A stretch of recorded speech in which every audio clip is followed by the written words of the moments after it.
Not gonna lie, though, the Joker trailer looks really good. Oh, yeah. We are live. Hello, everyone. It's your sexy, sexy, sexy Angel Arcean here to say hello to everybody. Today's episode was brought to you in parts by Maddow House for the terminally triggered. Remember, if you're terminally triggered and you need a nice hug box, and so Rachel Maddow's new hospital for the terminally triggered is there for you. With all the electroshock therapy you could ask for, and plenty that you couldn't. There's so much there for that. It's even a BDSM dominatrix who get jealous. That came off pretty shitty. But whatever. And I don't even have good jokes for tonight. I just don't. Let's just get into it. I'm too tired. What? I'm too tired for jokes, but I'll tell them anyways. So you're gonna get really flat and edgy jokes. Go ahead. Pee. What? And poo-poo. And funniness. I can't handle this. This is too much. Commence the stream that is now demonetized. Okay, that was bad. Exactly. Anyways, welcome to the stream. What the hell are we talking about? You ruined it, you fucking asshole. Do that best. God damn it, Druid. Anyways, so we added like a title for this stream, and it's Mueller, Maddow, and more. Oh, Maddow will be fun, but let's do Mueller first. Yeah. Oh, I almost. The other one I was gonna say was Maddow. They're brought to you today by Carl's Sea Salt. Let's enjoy the best sea salt in the world. And then I was going to show you like a really salty article about how Karl Marx apparently worked for like the Rothschilds for most of his life. Okay. I know that's some pretty good salt right there, isn't it? Yeah. Table salt quality. Table salt quality. I'd say that's some premium. I'd say that's some premium like deep underwater fish salt right there. Rock salt. Yeah, it's nice rock salt, but it's true. But anyway, you ready to look at Maddow and see her? How are you doing, Mueller? Mueller? Oh yeah. Okay, well, let's combine the two because Maddow was talking about Mueller at one point. Oh shit! So we have to go in like chronological order. No, my keyboard wants to be a little bitch right now. What came first, the Maddow or the Mueller? Because Maddow was the person who set the whole we have a tax returns thing, blah blah blah, and got her show ratings anyways.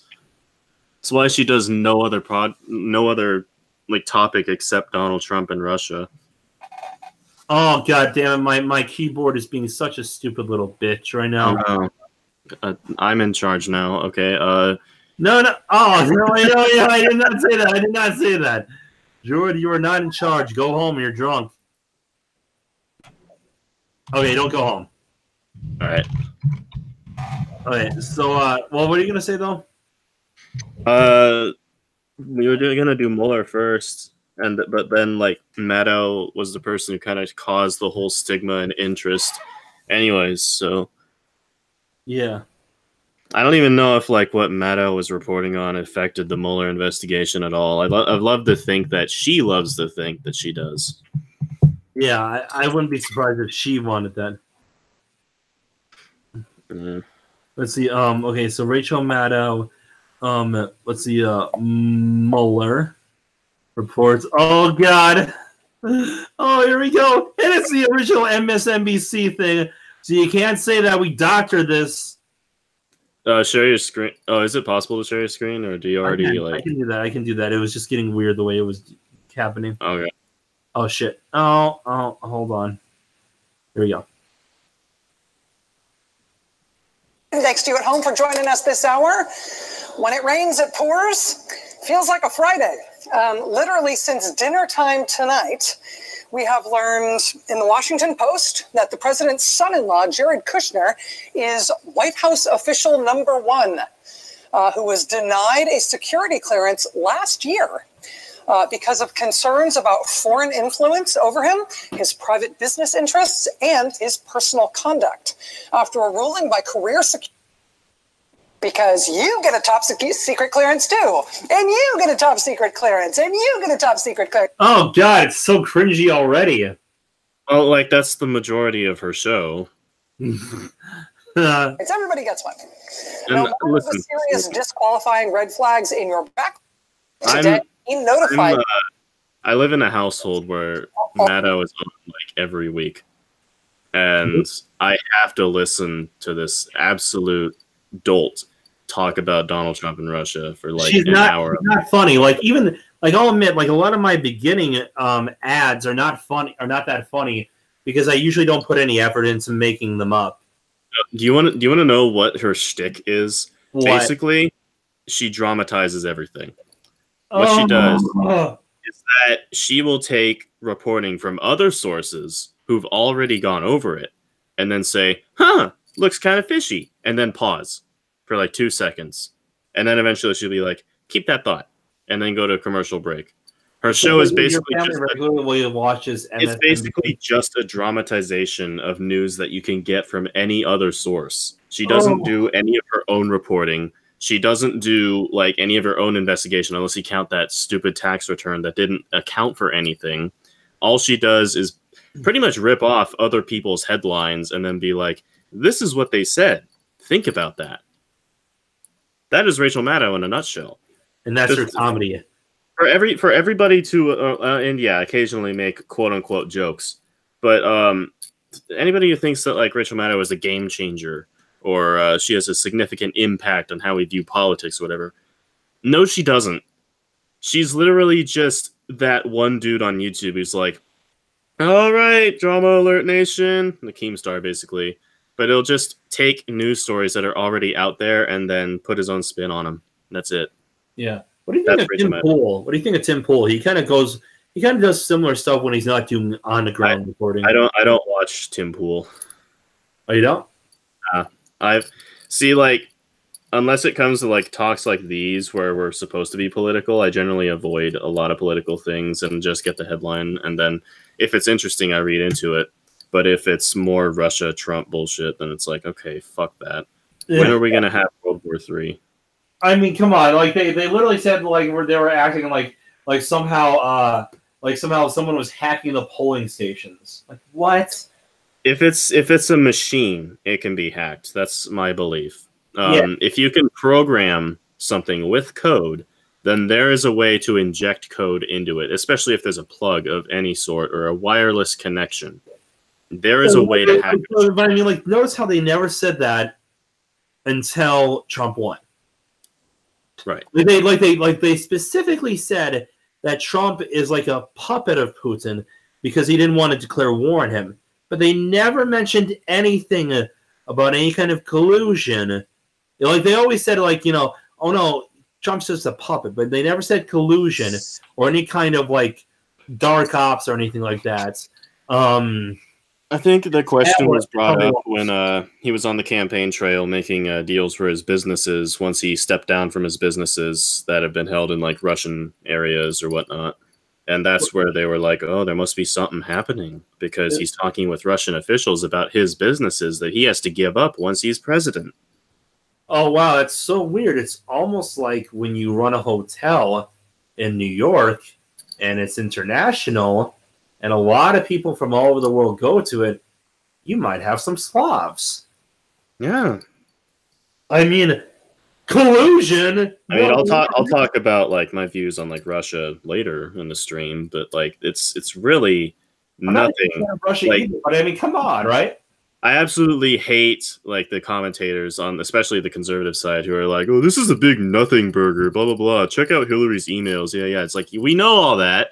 We know Hillary's a douche, but just stop. Just stop.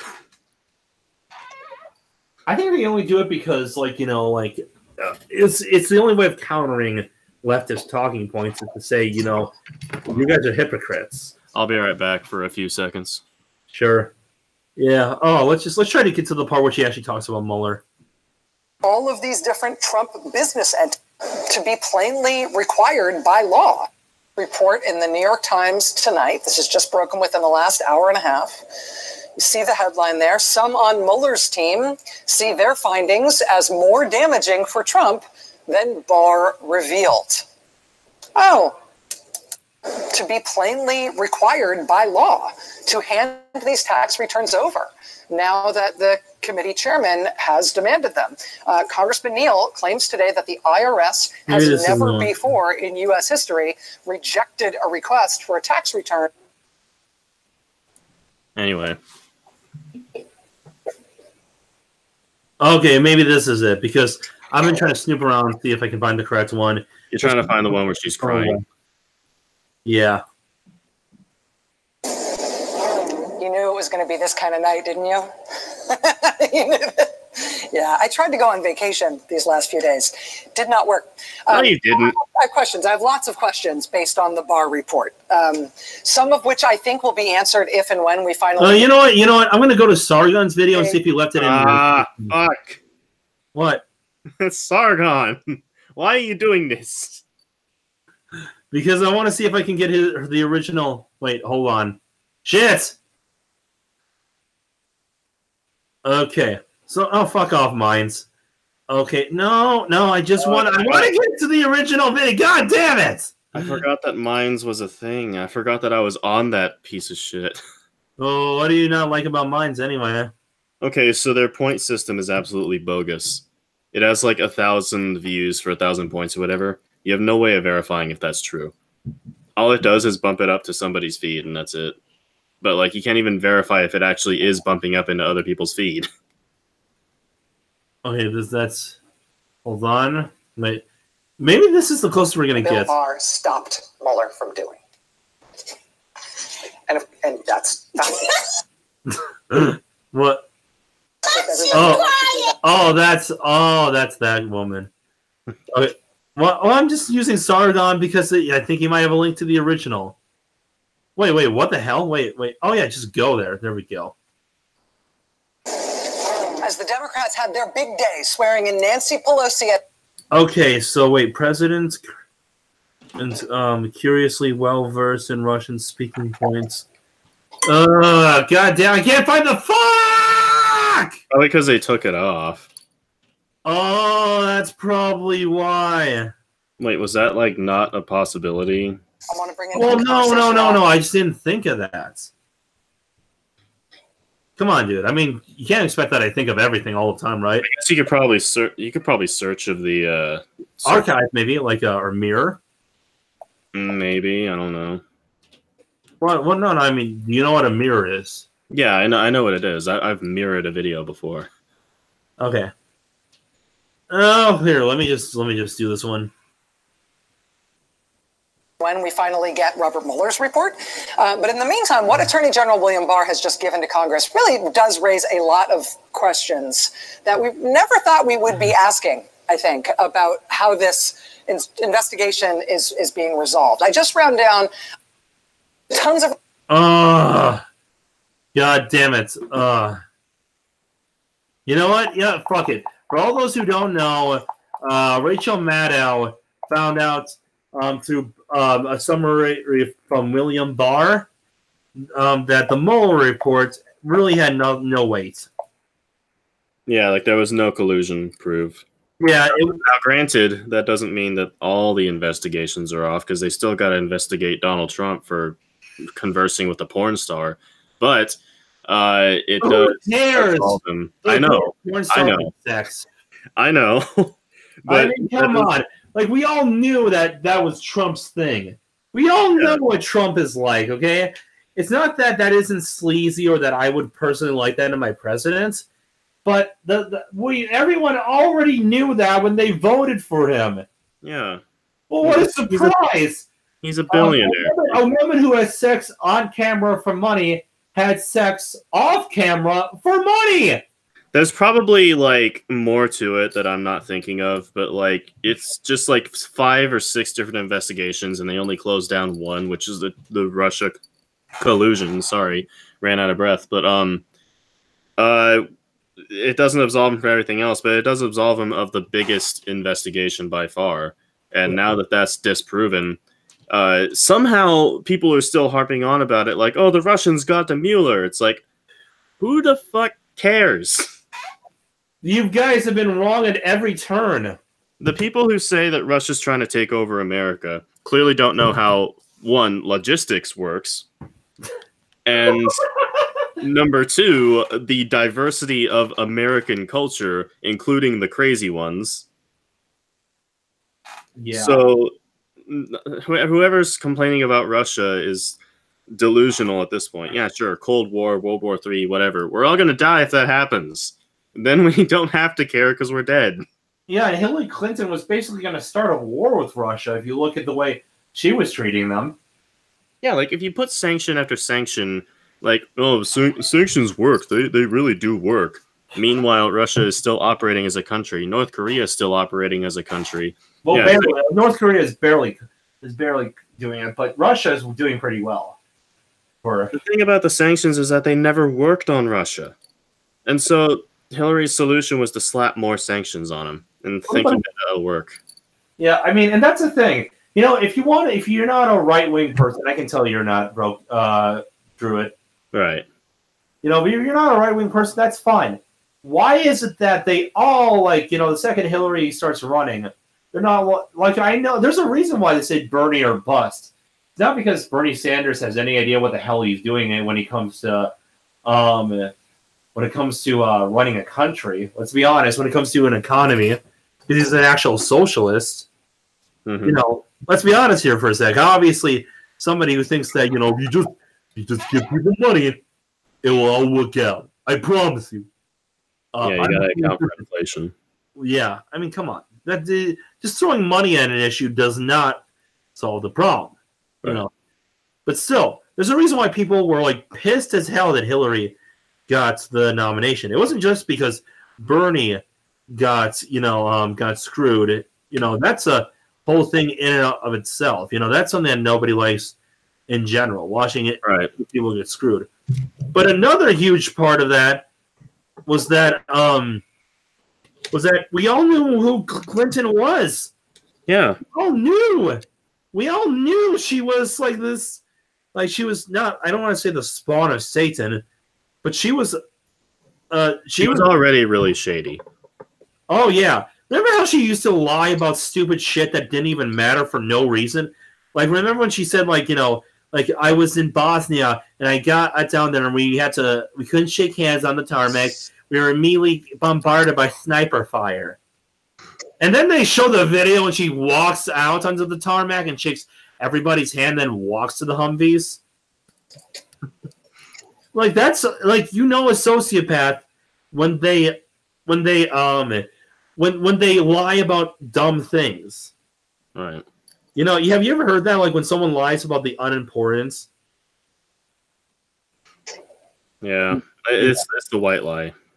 Yeah. I mean, when they do that regularly, too, it's kind of an indication that they're kind of like a pathological lie. Oh, you know, I also want to talk about Smollett, just because we need to make fun of him. Remember he got off?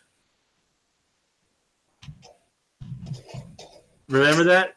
Yeah, that was like a few days ago, right? Then they decided, oh, there's nothing there.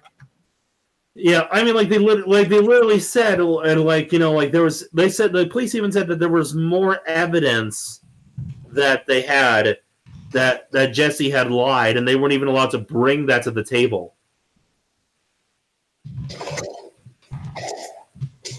Huh. You know, I'm actually genuinely curious about what Tracy Morgan would say about this. Really? I don't know why. It's such a weird situation. One person, Tracy Morgan, has to say about the Smollett case. I'm genuinely curious. Let's find out. Oh boy. Tracy Morgan. Nope. Okay. Anytime you. What? When he comes on looking like fucking Bismarcky, I can't take him seriously. Well, I mean, it's Jimmy Fallon. You're not supposed to. I know. But I mean, plus, I can take Jimmy Fallon a hell of a lot more seriously than, like, what was his name? Seth Meyers? Yeah, Seth Meyers is like C-list at best. No, that's being generous. Here, we love you so much. Welcome I love back. being here, baby. You got the roots over there. Everything is good. No, yeah. What's your New Year's resolution? My New Year's resolution ain't changed in 5 years. No. Not to get hit by another truck. Ha ha ha. Be like, It ain't changed. That's it. That's all. Yeah. Just don't do it. No. Yeah, I remember. Walmart think they done me. They think they done paying me. Oh, yeah. But then, Yeah, but if I start acting crazy in 5 years, we'll see. I'm getting in touch with my attorney. what are you gonna do on that? Well, contractually, get. You don't buy that story. What? What happened? Nah, man. Come on. First of all, racist people don't be jumping nobody in the polar vortex.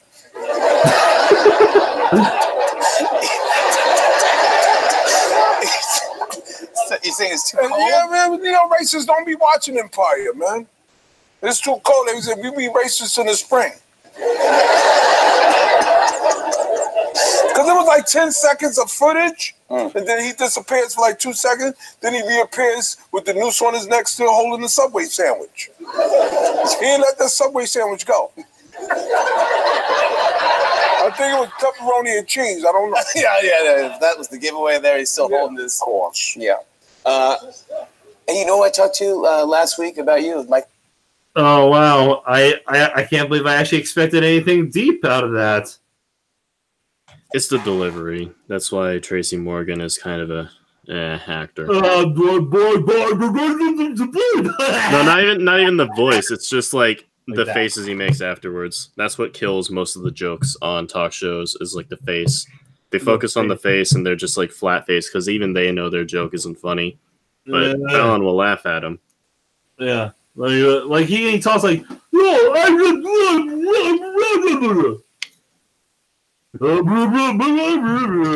sound like Sylvester Stallone. He's a black Sylvester Stallone.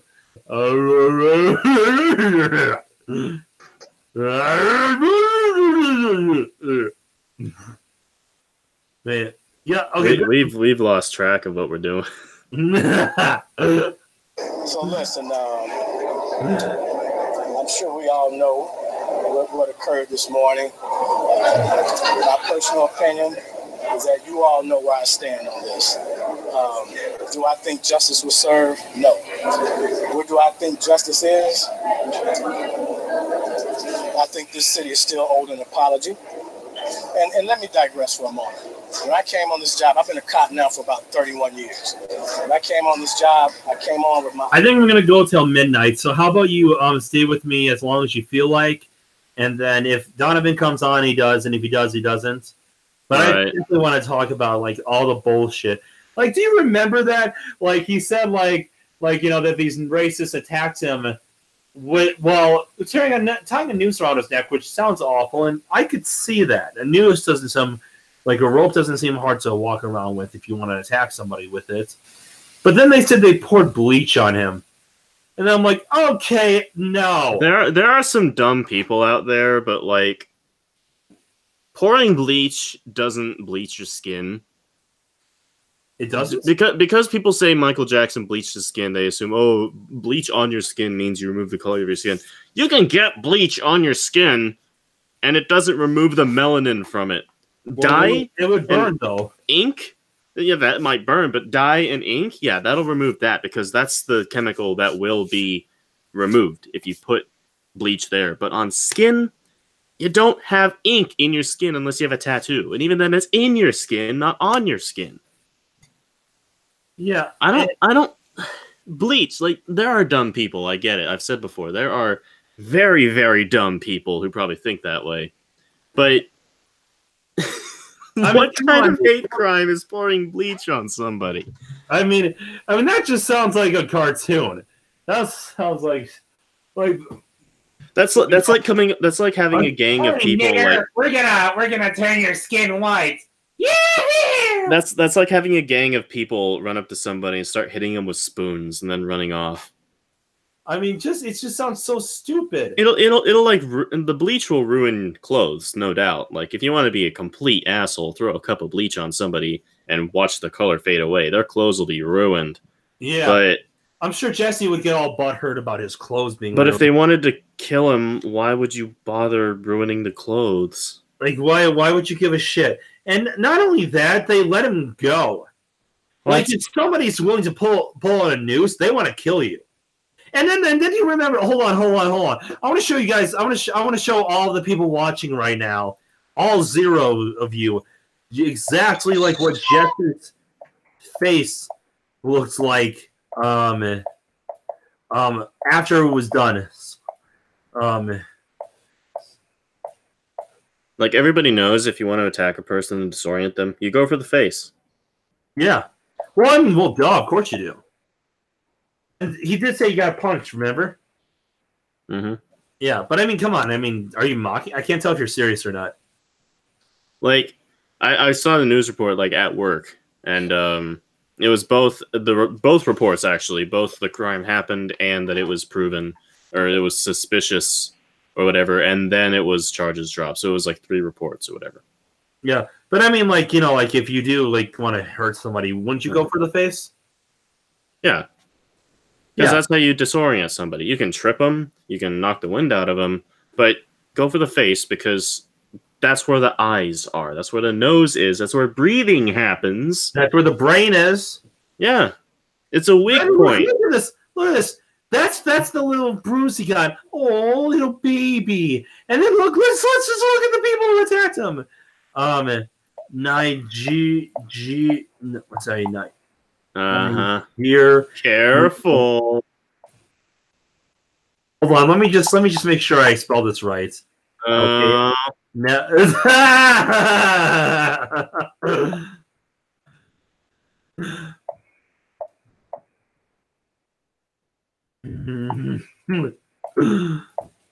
Alright, so these are the dudes that like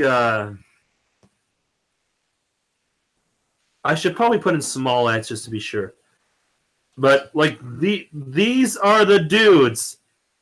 These dudes did. Look, like the one dude is like, "What the hell are you taking a picture for?" And the other dude's like, "Ha ha."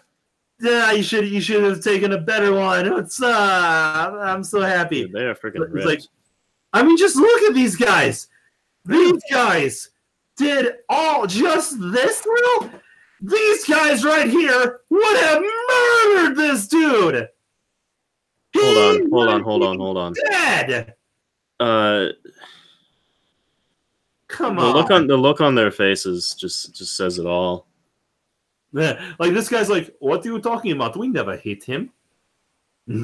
I did not hit her. We never hit him. What? I did not hit her. It's not true.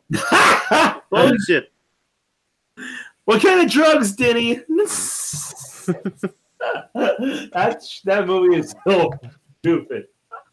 And that's so great. Like, for those who don't know about the movie The Room, it's such a bad movie that everybody loves it because of how bad it is. And so there's actually screenings all across the country where people go to it and they actually throw plastic spoons at the screen during certain scenes. It's so great. But I mean, come on. Latrua, would you how long would you last in a fight with these guys? Let's see. Oh, shut up. Probably about like 40 seconds. Oh. I thought you were gonna say, yeah, I would beat the fuck out of these two guys. No. I can barely get "He Who Must Not Be Named" off my back for leaving the network. I don't think I can deal in a physical fist fight with that. Yeah, Brody's kind of butthurt that you broke up with him. No shit. Happens every time. You son of a bitch! I thought you loved me, Druid! Shut up, Brody. Leave me alone, you fucking asshole. Oh my god. Oh, poor little baby. He got me the boo-boo. Yo, poor little guy. Look at him. Oh, hate crime. Fuck you. Fuck you. You know what? I'm going to give myself an N-word pass. Nigga, please.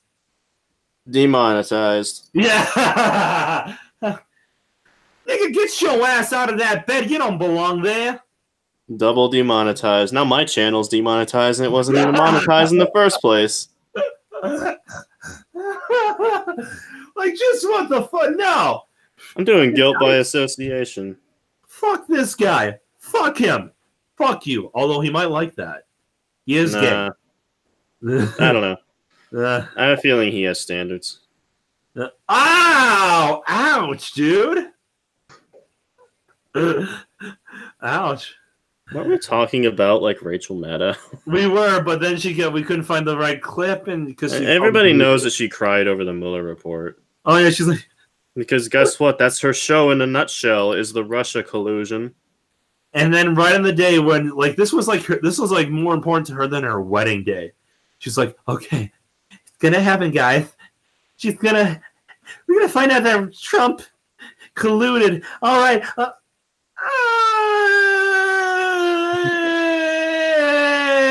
Rachel, stop crying.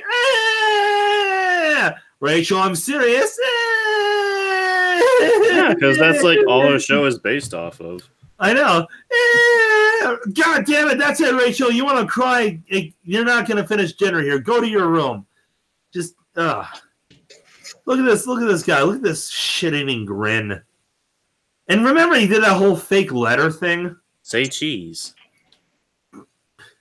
Poor. Oh, never mind. The plot thickens. I see swelling. Therefore, bad. Ugh. God, dude, like one punch from one of these dudes to the face, you're dead. Your brain will just smack into the back of your skull and you'll bleed out. I mean, not that far, but yeah, you would definitely be like worse off than Jussie Smollett. Oh my god, dude! Like he said, like it was like it says like something close to a minute that they fought. A minute of these dudes, and both of them attacking you at the same time, full force, and then they win. They won, by the way. Yeah. Listening, they won the fight according to Jesse. Oh, and remember the whole personal check? He wrote them a personal check. Yeah. Oh my god, that was hilarious. Yeah, you know, even like there was someone like making fun of him like Sports Center. So like, yo, Jesse, next time you should use the Cash App, man. Where am I gonna find that? It was so great. Let's see, sports. Wait. Oh god. Center, something like that. Oh, here we go. Here's what making the playoffs could go on the wall. And the Sacramento will. Don't you want to say what you had to say? Yeah, I was gonna go with Houston as Ernie goes over there. I was gonna talk about Ernie. What's the most ridiculous one over there that's still living that you would say has no chance of happening? Two black guys beat the black guy up. And have a black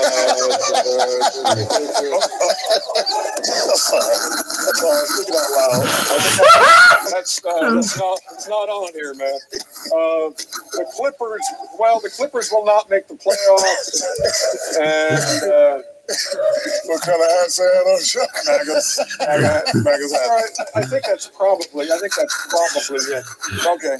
The Lakers will not make the playoffs. The Kings will is the latest edition. Go ahead, Kenny. I can't believe you, Chuck. Paying with cash. You paying with cash or you write him a check, Chuck? Never break. Hey, America. How? America. Let me just tell you something. What's that? Do not commit crimes with checks. Come on, man. You cannot. If you're gonna break the law, Do not write a check. Because you write the check that what? Behind cash. Yo, man, you get cash up. Hey, get cash, man. I never used the ATM. Now you can only. I heard you can only get $200 out of those. $500. Stop, literally. You got to make a lot of stuff to the ATM. But she said, America, did you not write checks when you commit illegal activity? I cannot believe that we completed. We touched them all right there.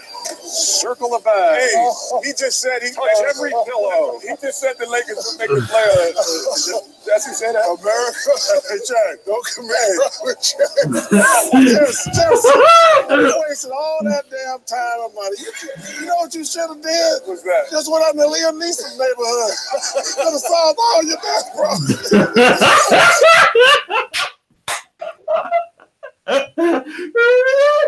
Remember they were ripping on Liam Neeson's. I didn't remember now. It was like, so they thought that Liam Neeson was like a total hardcore racist beating up black people or something like that.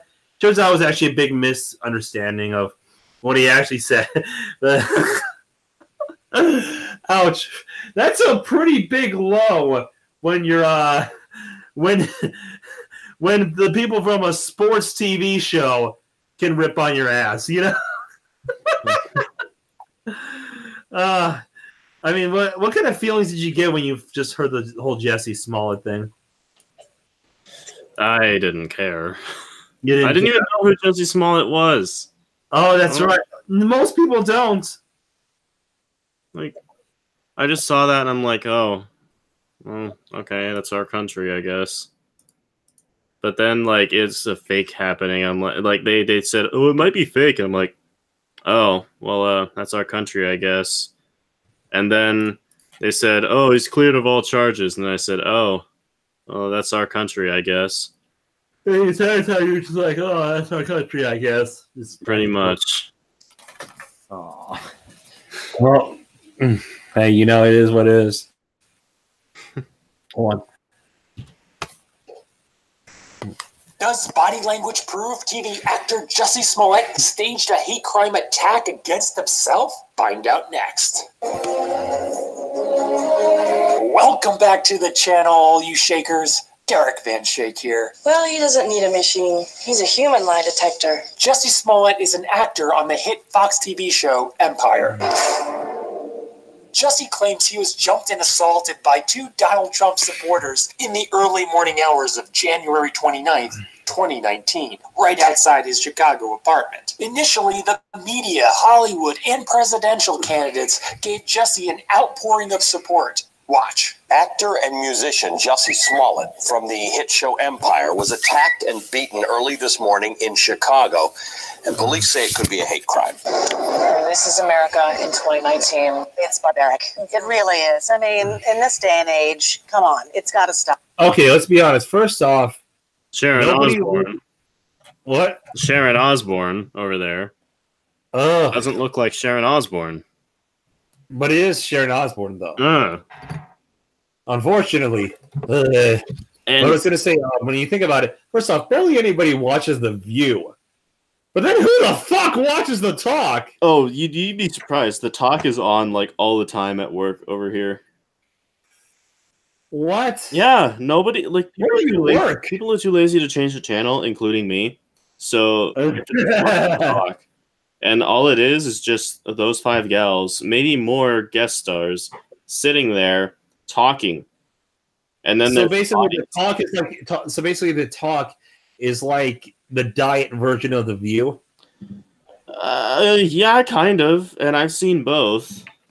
Oh, but like nothing is like. But they're both kind of they both pale in comparison to the Ellen show. So they're kind of Ellen show wannabes? Yeah, with more hosts. The Talk is basically just The View, and The View is basically like, you know what? We should take what Oprah and Ellen did and add more people. And of course, I could be getting timeline wrong because maybe The View was around before Ellen's show, but Ellen's show has been around since like before I was born. So. Well, both of them have been since before I was born. Well, basically, one thing's for sure: whatever the Ellen Show does right, they half-ass it on both shows, and then both shows have more hosts, right? Yeah. Yeah, just god damn it! What the fuck? Oh god! All the talk is like it would be interesting if you had people of different opinions, and sometimes they do differ. But they never even have a man on. So let's be honest, how different could it be? I mean, that's not really important. No, it kind of is because I mean they never invite men on. And, you know, they invite some like country singers or whatever, and like they talk about their albums and promote them and stuff like that. They do have guest stars occasionally. It's more of like a women's show because it more deals with like women's issues and stuff like that. Oh yeah, but imagine if you had an all men show on daytime television. That's like NBA. So that's the Shaq stuff. Oh yeah, the Sports Center, right? Yeah. But yeah, like the talk is basically like everybody generally has the same opinion and stance on that show.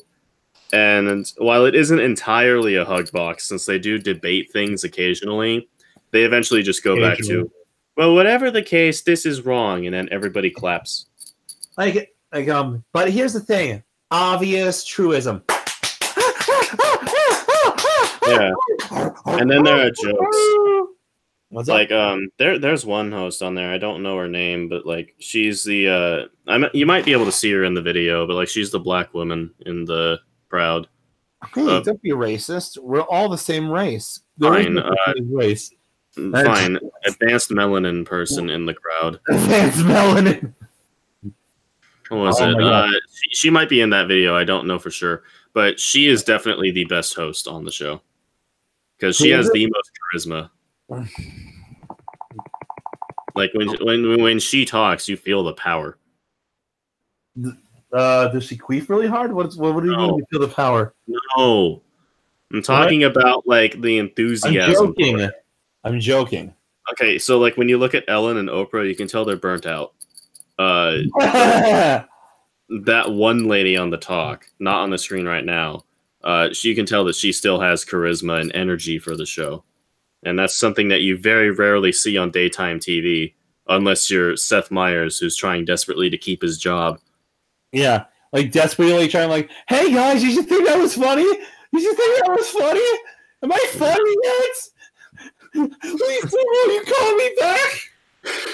Yeah. Come on, that's all I get from his face. His fucking face is just that desperate guy who just wants to get that girl's attention, and he never does. You can see in his face that like he's always like.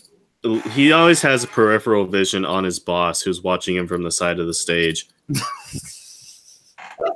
It's just like, do I get to go to the after party now?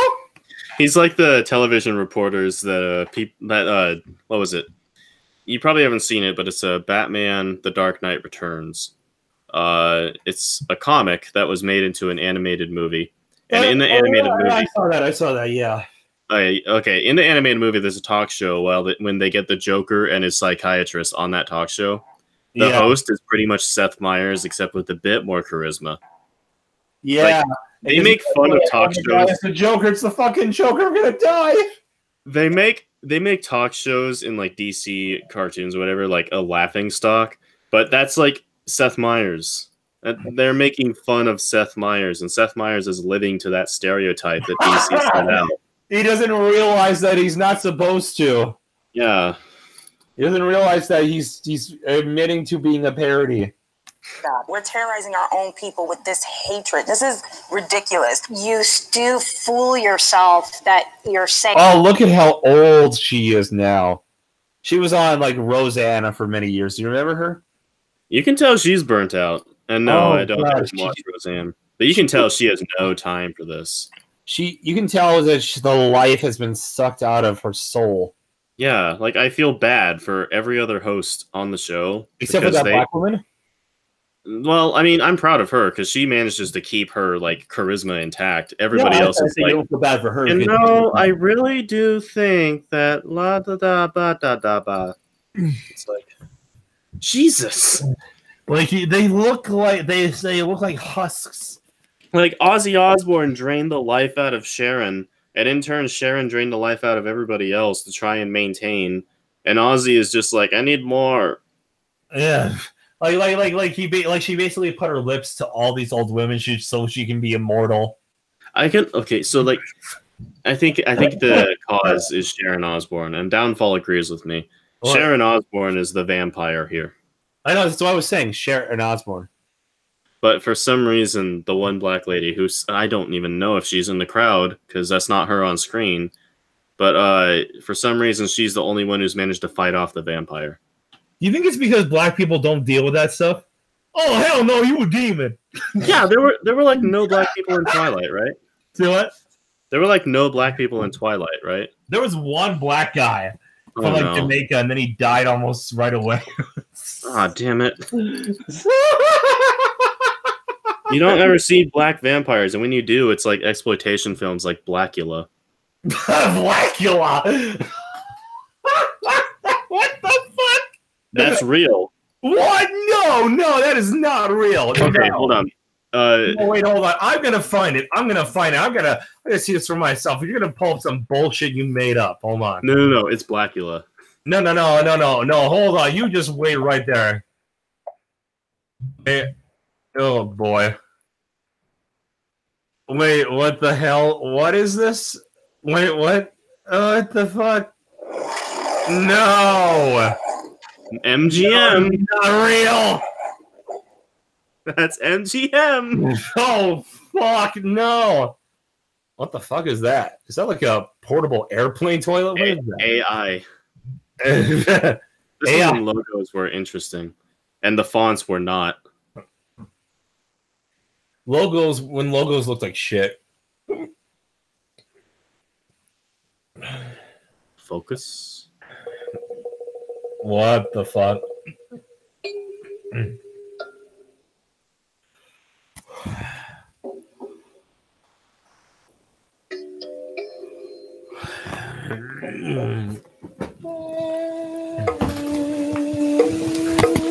What?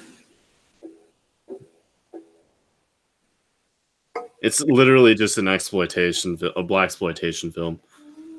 What does that even mean?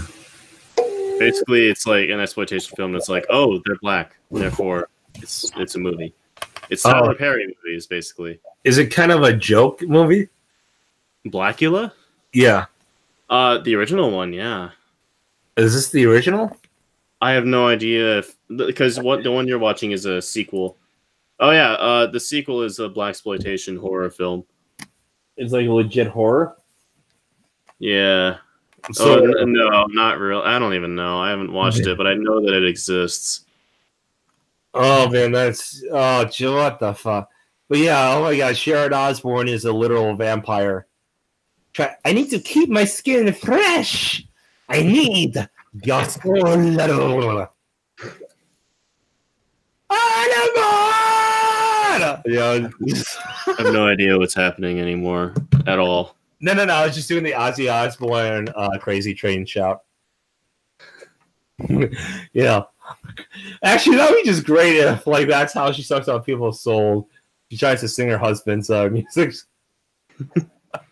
I know that would destroy. No, yeah, it's so horrible. I know that would destroy like any perception I have of reality. Just having Sharon Osbourne do a duet with Ozzy and see who's the worst singer after all these years. All the chain smoking, drinking. I'm going on the crazy train. I'm going on the crazy train. It's going off the rails. Where am I? Oh, God. I shit me diaper again. Wait, well, we were talking about Jesse Smollett, right? We were talking about other things, but I guess not. Faith in our world. Empire actor and our friend Jussie Smollett was brutally beaten by two men in Chicago in an attack that put him in the hospital. Oh my God! Did you see that face? It was so bruised. That one, not the Jesse one, but that one. It's been bruised by years of donut abuse. The police report filed by the Chicago PD stated that the two men yelled racial. Girl chat. What the fuck is this? That's the host. That. Oh. Yeah, she has the most charisma and the soul in this whole show. Oh, do you think like when like Sherry was trying to make out with her, she's like, oh hell no, smacks her with like a purse? No, I think that she's just the one who has the most resilience. No, dude, come on, you got to play along a little bit, like just. Oh, okay, but yeah, I respect that. I can respect that. Where's Donovan? See what? Where's Donovan? Oh, where is Donnie? What? Wait, why did you ask him? Why did you ask about that? I said, where is he? Yeah, why did you ask? I'm curious. I don't know. We need a third voice besides the talk. Oh, because it's just too hard to listen to the talk. Yeah, we need Donovan. Donovan, come here with your Blackula magic. Is he actually black? He's half black. But he's dark enough to be black. You know, where like if he told you he was half black, you'd be like, oh, I couldn't see that, I guess. But I didn't really think that you were. Like black for convenience. Like, he would definitely be considered African American if you saw him. Okay. Yeah. Slurs at Jesse before assaulting him, pouring a bleach-like substance on him, and putting a rope around his neck. His attacker screamed, "This is MAGA country." I'm disgusted by people who wear hats that say MAGA. What I can say about that beautiful young man. No, this is a different show altogether. Girl chat. What? Look at it. It looks completely different. I know. Wait, do you ever pay attention to the talk? No. See, there you go. Why would you? Okay, I know the background of the talk when I see it because again, it's on every other day on my in work. Girl chat is not on every other day, so I can tell the difference between girl chat and the talk. If both were on at like the same time, we had like two TVs playing back to back. I probably couldn't tell the difference. Okay. I haven't grown accustomed to girl chat yet. Yeah. Is that Raven Simone? I think it is. I don't know. People are questioning. They're looking for a videotape. Oh wait, I see what's going on. So basically, The View is the Ellen Show, except it's not the Ellen Show. Which it's what single white women watch all day. You know, sitting at home. Right. And then and then the talk is its doppelganger knockoff that doesn't do half the job. And then the girl chat is the ethnic minority version of that with even less views. No, it's the 50-year-old white woman version of that. But with only the minority hosts. I guess. I mean, come on, look at the cast. Yeah, they made sure. Making this up. I don't like that it's being put out there. They made sure with their hosts. No, they made sure like, oh, we can't have. I guess the host isn't on the talk. Maybe it's both girl chat and the talk. I just don't know. Maybe they are the same show. Maybe she's a host on both. Maybe. I don't know. Why are we debating this? What the hell was that? Is that you? My flute, yes. What the fuck? You playing a flute? I'm gonna turn the stream into the Eric Andre show, I guess. What the fuck? This is a bad idea to invite you on. I'm really happy. This is the best bad idea I've ever had in my life. I love you so much. No homo. Now, let's get back to this. Right. Possible hate crime. I think that even sows a seed that makes people feel. How dare you even believe that it might be incorrect? Just the fucking face that she's made. Look at this. Look at this Chubmeister right here. And her don't disrespect. Don't disrespect? I'm a disrespect. Look at this. Look at this Chubmeister on wheels right here. And that fat fucking neck right there. And just look at how she was like, how dare we even suggest that this might be a hate crime? Might? You bigots? What I think what you meant to say was absolutely is, you racist Trump supporting faggot. I mean, bad person. Whoops, wrong word. I'm letting you do all the talking, man. Wait, what? I'm letting you do all the talking, man. Oh, okay, because you're like, I did not say the F word. I did not say the F word. I did not hint towards any of it, but okay. We have ideological differences is all. What? We have ideological differences is all, and that's why I'm keeping silent. Well, no, I'm just saying, can you just agree that, like, you know, like, the way she presents it is like, how dare you even question? Well, yeah, it's a debate show. What? It's a debate show. You kind of have to have something of that caliber. No, I mean, but come on, she's like telling people, how dare you question anything? Come on, sheeple. You're supposed to do as we say. Believe. Do not think. What? Okay. No, I mean, listen to the way she says it. Listen to the way she says it. Well, is he making this? Don't put that in people's minds. This man was hurt. He was injured, and he needs justice. Point blank here. You didn't deserve. See that? Right there. That's what I'm talking about. Yeah, okay. Yeah, like I wasn't trying to be mean for no reason. I was saying she was just like insulting our intelligence by telling us we're not allowed to ask questions. Like, I wasn't trying to be mean, dude. All right. Yeah. Deserve, nor anybody deserves to have a noose put around your neck. We are better than that. America is better than that. Connect the dots. This is what happens. If you're... Oh, yeah, that's right. That is what happens. When you're as irrelevant as Ellen Page, you have to get involved in this. I understand now. Thank you, Ellen. I understand where your career is at. You're in a position of power and you hate people.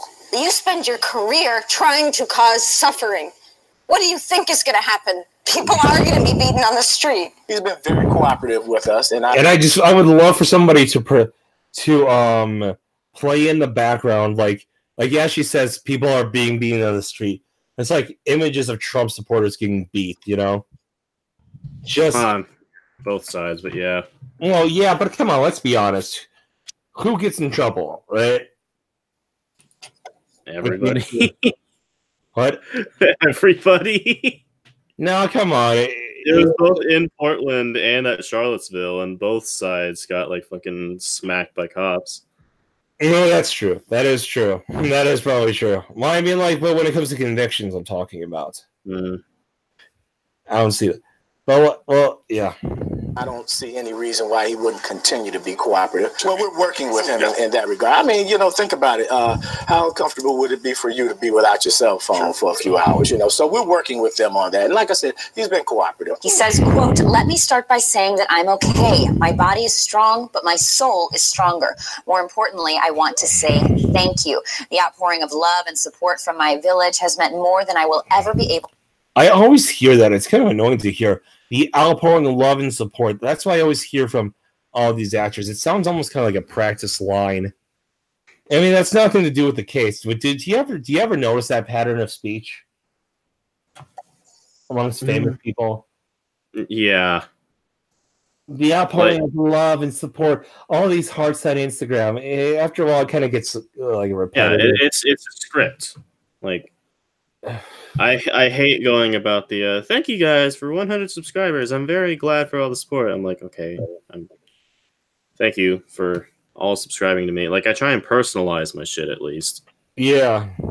Like, nothing about celebrity things is personalized unless it's about a specific event. I mean, it makes every word meaningless. Same with presidents or whatever, condemning attacks. It's like, really? You gotta personalize it. You gotta, like, add something to it. You got to make it genuine instead of being something that your intern wrote. Yeah, as like what's it called?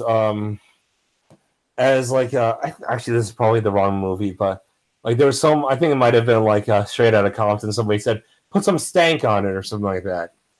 I don't know. That's probably the wrong movie. It's probably the wrong movie. able to truly put into words. His family really throwing all of their support behind him, saying they believe him wholeheartedly. He has a concert here in LA this weekend. I was bruised, but my ribs were not cracked. They were not broken. I fought the back.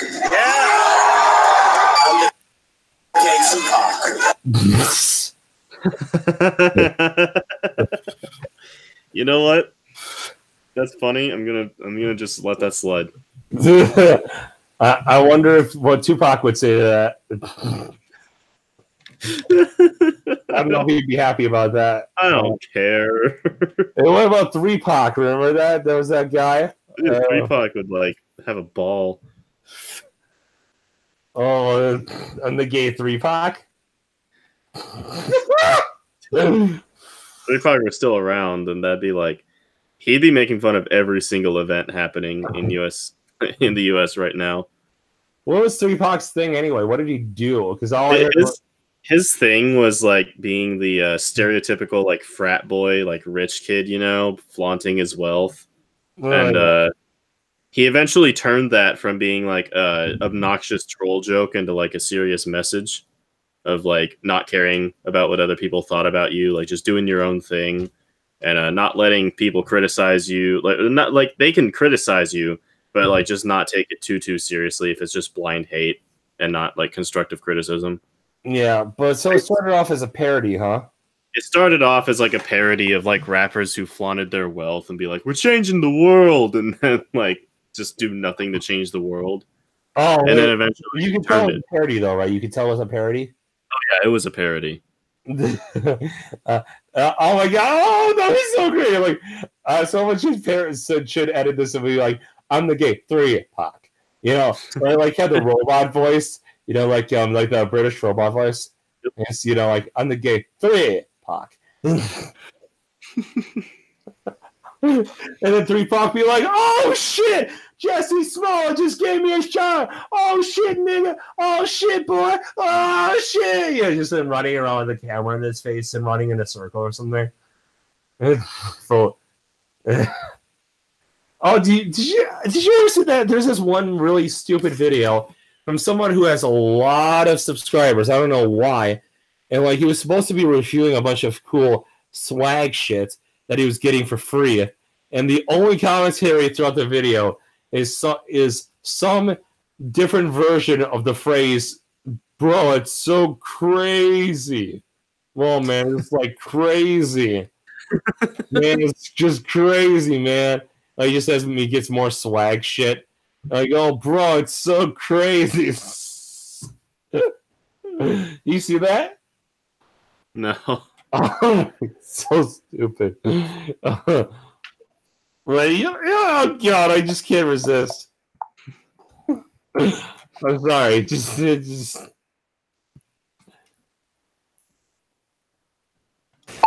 Bro, that's so crazy. So crazy. So crazy.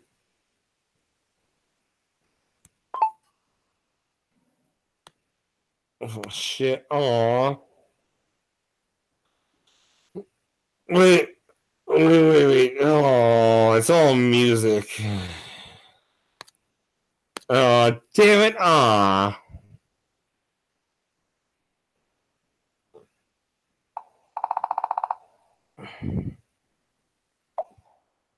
Wait, hold on. Let me see if I can find it. Oh, shit. Oh, that sucks. I would have really liked that, but that sucks. Well, fuck it. Okay, so let's get back to this.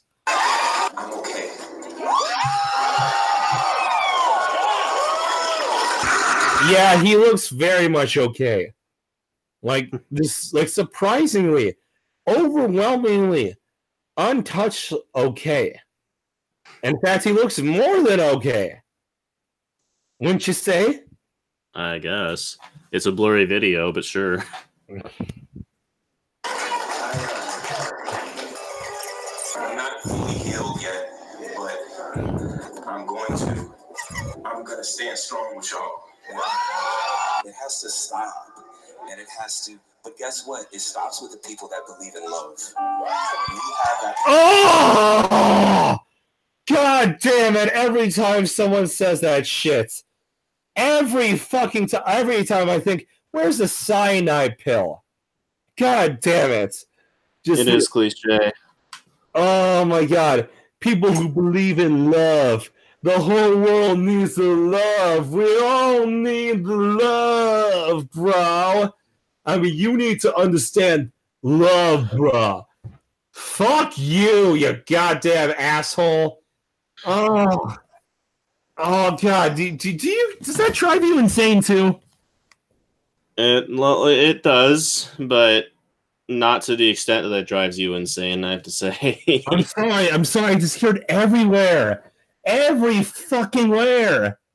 I mean, like, I don't know about you, but when it comes to some of the stuff I watch, I usually don't watch stuff that has that.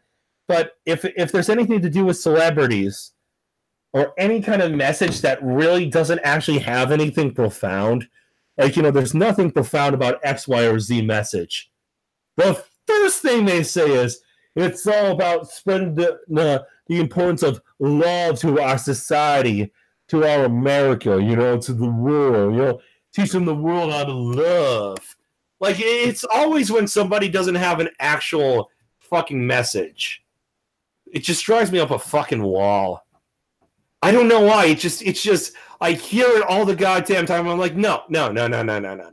Just admit it. You didn't have, when it came to this new album that you're trying to promote, or your new movie, or your new whatever, your new sneaker brand, or your new piss flavor version of Diet Coke or whatever, I don't care.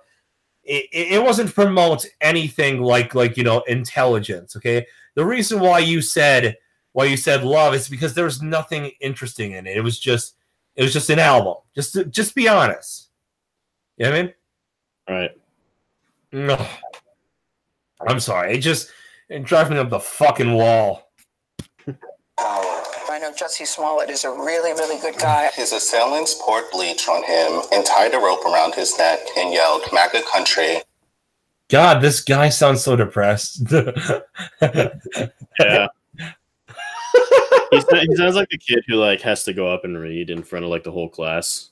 And they can't really read that very well. Yeah, well, they can read well, but they don't know how to insert themselves into the story to make it sound interesting. I don't know, what was it? Red fish, blue fish, white fish, two fish. And shit. Wow, we all have the same stars on our belly.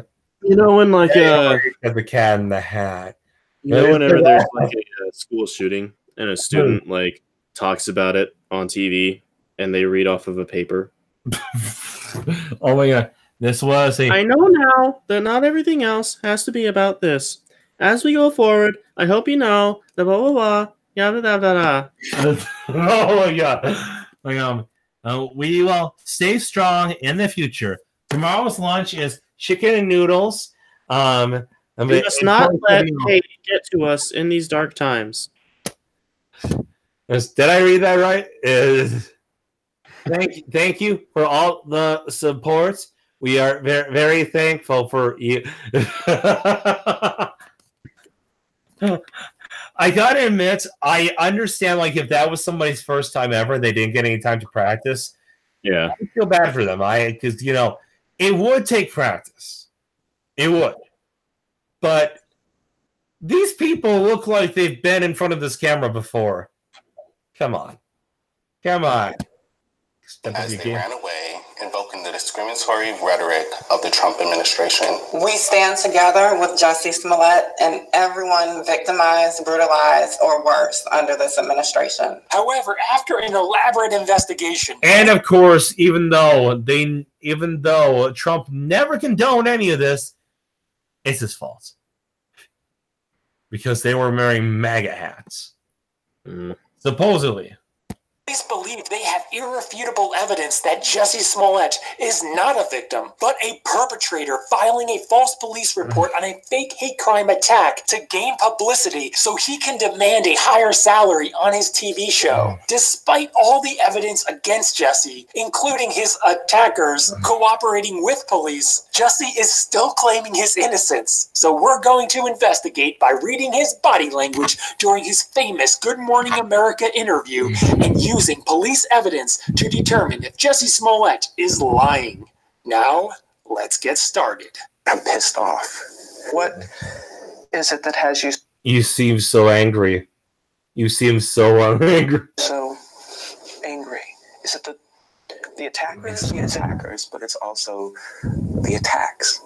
First, Jussie Smollett is a professional actor, also known as a professional liar. He lies for a living, so picking out his lies will be much more difficult with him than anyone else I've analyzed. It's like, you know, at first it was a thing of like, listen, if I tell the truth, then that's it, because it's the truth. Immediately, did you see how emotional he got? When someone cries, it's widely looked upon as an authentic emotion because it's not easy for normal people to cry on command. But Notice how he immediately mentions the truth almost right away, just completely out of context. You know, just the first thing is like, by the way, everybody should believe this because this is the truth, you know? And the truth just is the truth. Yeah, I don't know why anyone's questioning me. What's going on? Crashing his neck. professional actor like Jussie is able to cry on command by simply thinking of something else that makes him feel sad. Therefore, especially with Jussie, his crying is not an indicator of whether or not he's telling the truth.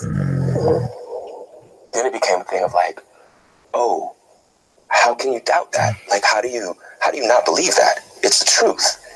And then it became a thing of like, oh, it's not necessarily that you don't believe that this is the truth.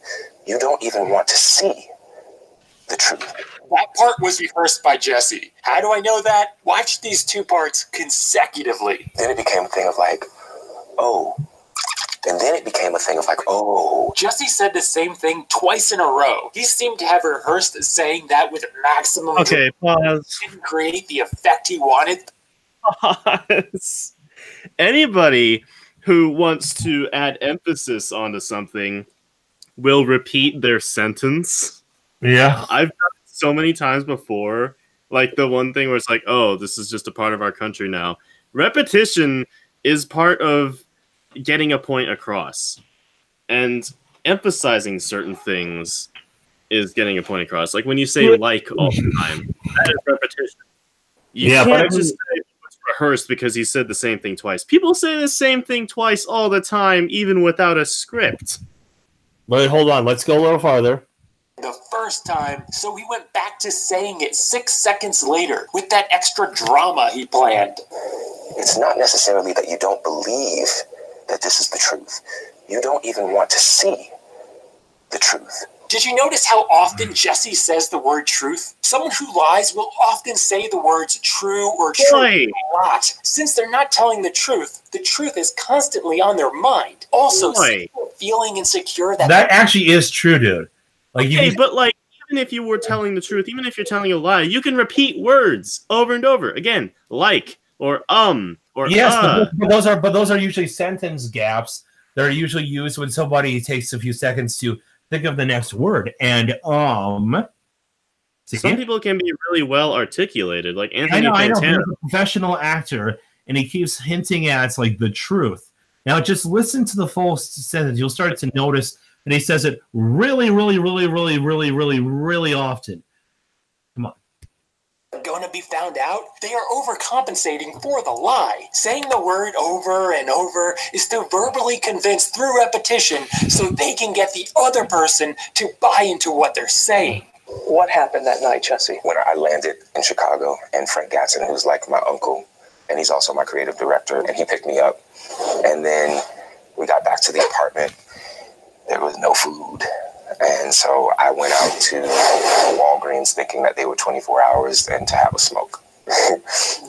Walgreens was closed. So I called him up and I said, hey, I'm going to run to Subway, which was across the street. And I'm going to get a salad. Do you want anything? I went to the Subway and got the order. During that time, I texted my manager thinking that he was still in Australia because he was on an Australian tour with one of his other. Jesus Christ, there's so much unnecessary detail that doesn't matter. Hey, but like when you're telling a story, you tend to tell a lot of details in order to Not flesh that out. much. Come on, there seems to be like overcompensation. Okay, but like the fucking stream I did on Downfall, I was overcompensating details because I had to flesh out the situation all that more. Like I had to give as many details as I could to really like put in scope everything that happened that day. Even then, this seems like overcompensation for even that. Well, no shit. I mean, if you're not going off a script, you tend to overcompensate a lot when you're talking about things that happen throughout the day. Like when you're getting asked, okay, what were you doing at this point in time? You'll be saying, oh, I was getting coffee at BlackRock or something like that. It's like, okay, it's not necessary information to what you're talking about at the moment, but at least you're telling something that's like, you know what, I was here at that point, and then I went over here. Yeah, it's just an example. BlackRock, I've never heard of that. It's a thing over here in the Northwest. Okay. But like, it's a common thing to like explain. Depends on how much, and it depends on how much, really, because otherwise, not really. Like, if he was asked a specific question of like, what were you doing? Like, what's the complete sequence of events? Then like, yeah, you can say that. And even if it wasn't asked that it was a complete sequence of events of what he was doing, he'd still probably go about that because the average person will be like, well, let's see. We have to go to the beginning when I was over here. You have to set up the context of where you were when it happened. No, the way I would have gone with it is like, there's no food in my apartment, so I decided to head to Walgreens for a smoke. They weren't open. And then in Subway's across the street, so my manager called. I asked him if he wanted a salad. And it's a play-by-play of the events. I know, but that's a lot faster. A lot smoother, and a lot more focused on the actual details. So then I get a Subway, blah, blah, blah, and then that's when I saw the guys. But watch how much more detail he's going to add on. And while he was on the phone, I heard, as I was crossing the intersection, I heard Empire. And I don't answer to Empire. My name ain't Empire. Jesse gives a combo lip bite and a break in eye contact when he starts telling me. Yeah, that's known as a micro expression. That's definitely already. We already got the overcompensation. Now we got the micro expression. I mean, just look at. Because he was on the break in eye contact. My name ain't Empire. Like, just listen to the way his voice sounds and the way he moves his face in this particular circumstance. It already comes off really weird. Empire. And I don't answer to Empire. My name ain't Empire. Just like, do you see how awkward that sounded? Well, yeah. Yeah. I'm not saying that it wasn't fake. Lip bite and a break in eye contact when he starts telling the attacker part of the story. The lip bite indicates insecurity of holding back information, and the break in eye contact indicates feeling ashamed of what he's saying. Jesse's likely not being truthful. And I don't answer to Empire.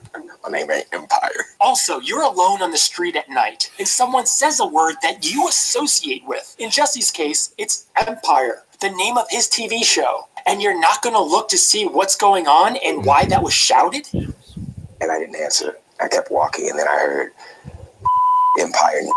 So I turned around and I said, did you just say to me? Jesse's not a gangster or a rough and tough street guy. He's wearing crispy clean white Gucci sneakers and skinny jeans. It doesn't make sense that a normal person, when verbally assaulted from behind, will go right back at them verbally without knowing what kind of crazy person is standing behind them or what possible weapon they may have. Throughout this, we'll notice that Jesse is a good actor, but a horrible writer. This witness indicated that she heard nothing at the time of the staged attack, despite the fact that defendant Smollett told CPD detectives that his attackers were yelling racial and homophobic slurs at him, and he in turn was yelling back at them. And I see the attacker masked, and he said, "This MAGA country punches me right in the face." So I punched his ass back. Jesse sucks in his lips, indicating holding back information. In conversation, we subconsciously suck in our lips or purse our lips sometimes when we're holding back something. Also, is this how Gucci Smollett thinks street fights go? I'm gonna punch you first, and then it'll be your turn to punch me back if you so choose. If this was a real fight and he did fight back, it would all be a mix of pushing, punching, and wrestling. Any possible first punch from Jesse would be indistinguishable in the mix. And then we started tussling. You know, it was very icy. And we ended up tussling by the stairs. Fighting. There was a second person involved. The stage attack was to take place near the stairs on the southwest corner of New and North Water Streets. Who was kicking me in my back. These two bodybuilders were his attackers. If he was attacked by two... Oh my, kicking him in the back. Those guys. Come on. Anybody can kick. What? Anybody can kick. Yeah, anybody can because it's extremely strong muscle. And these guys, and he's just like all okay. No back pain, nothing. Come on. How long did this interview take after he was let out? Because he still had the cuts and the whatever on his cheek. How long was this interview? Well, let's see. What time was it filmed? I mean, no, I'm gonna look at that. Well, it was live, I think. Well, maybe it wasn't live. Actually, I don't know if it was live. Now I think. Oh, my fucking keyboard. Could you do it for me? I don't know what to type in. Good Morning America Smollett interview. I'll be right back. I gotta pee.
I think we can all agree that the Derek Van Schaik guy is a complete fucking douche.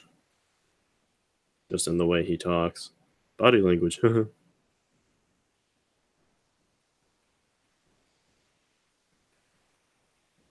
Dude looks like Vanilla Ice. Like, he looks like Vanilla Ice without the hair, without the funny hair. Yeah. He has the jawline of like a 90s Vanilla Ice. I am back. Hey. Hey, what's up? So, you were saying? I'm commenting about how Derek Van Schaik looks like Vanilla Ice of the 90s. Back when Vanilla Ice wasn't so ugly. Well, like, now he's still decent looking, but like he looks like a mix of modern and 90s Vanilla Ice with his jawline and like look. Yeah. Although I don't see what's bad about that. That wasn't the part that people hated about Vanilla Ice. No. People hated about Vanilla Ice. They hated his music. They hated his music. And how stupid he dressed. Right. Well, I mean, the thing about how stupid he dressed is that he actually wasn't too keen on it. They modeled him after MC Hammer. Oh yeah, because he was totally a creation of the industry, right? Well, no, but the industry had a large part in making him who he was. Like, they pretty much whored him out. Like, if you look at VH1's Behind the Music of Vanilla Ice, it was pretty much just the industry.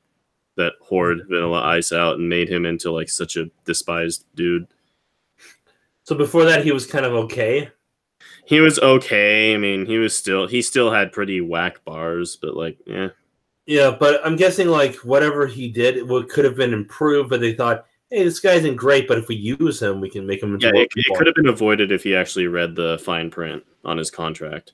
Yeah. They made like action figures of him and shit. How do you say their name? Osundero? Osundero.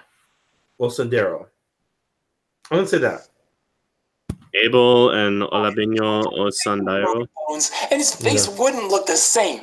And come on, he would have. Come on, like, were you able to find the information though? Yeah, and the attack took place on January 22nd of 2019, and the interview was released on ABC News, not necessarily filmed on, but it was released on February 15th. So that's not too far apart. That's enough. That's enough time for those cuts to heal. If she asked him how his back, his back would have been completely broken for quite a while. I've had back injuries. Well, just because the dudes are full on buff doesn't mean they're using all of their body. I mean, there's probably still some restraint involved, especially if it was fake, which it was. Well, yeah, but I'm saying like when it comes to like he's claiming it was real. I know, and so I'm saying if this was real, come on, like those guys were extremely strong. You could tell they don't skip a leg day. A kick from them, especially a kick of hate and anger, right? Maybe, but even if there's like pure hate and anger, nobody just fully uses their body weight like full on to punch somebody. Well, like, that's because you have to be like serious injury, though. You'd have to be like berserk in order to do that. Like even like people who absolutely hate a person will generally still like subconsciously pull back because they don't want their entire body weight behind something. Well, that's because they don't want to hurt themselves, and it doesn't feel good to hit something. Well, if you hit something hard enough to hurt yourself, then you're kind of fucking dumb. Yeah, unless you're using hysterical strength. Right, which I really doubt that those two dudes were using if it was real. Yeah, but I'm saying even then though, that's more than enough force to break someone's back. Come on. It might be, maybe. It depends on the angle, I suppose, because if it was on the stairs, they could have easily, like, pulled him over something, kicked him in the back, and broke, like, his spine or something like that. They could have I mean, especially if you know, like, if, like, it lasted, like, if there was two of them, I could imagine at least one of them would get a good kick. But if he was on the ground, like, if he was on the ground, like, curled up into a ball, perhaps, and they might not have gotten that many kicks. They might have like hit him with like the tips of their shoes or steel-toed boots or whatever. Would hurt like hell, but it wouldn't like break anything. Yeah, but it would still bruise quite a bit. Oh, yeah. I mean, come on, that dude's back would have been done. Yeah, it would have definitely like screwed him over hardcore. I mean, come on, he would look at how straight he's sitting and how normal he was at all those concerts. Do you really believe there would be no back pain? Right. Like even with the brace underneath. Yeah, and plus, I actually have had back injuries at work where they were minor, but they hurt, and you know, and they lasted for about a week or two. And during that time, you could tell I was in pain, but I ignored it. Now imagine if somebody like those guys just went douche into my back. And, I mean, even if you're not using hysterical strength, you don't need to. Most MMA fighters do not use hysterical strength when they punch each other in the face, and yet there are plenty because of regulations at that point. Well, yeah, but I mean, in the UFC, there are plenty of knockouts without ever using hysterical strength. Mm-hmm. Come on, right? You know, it just reeks of bullshit. Yeah.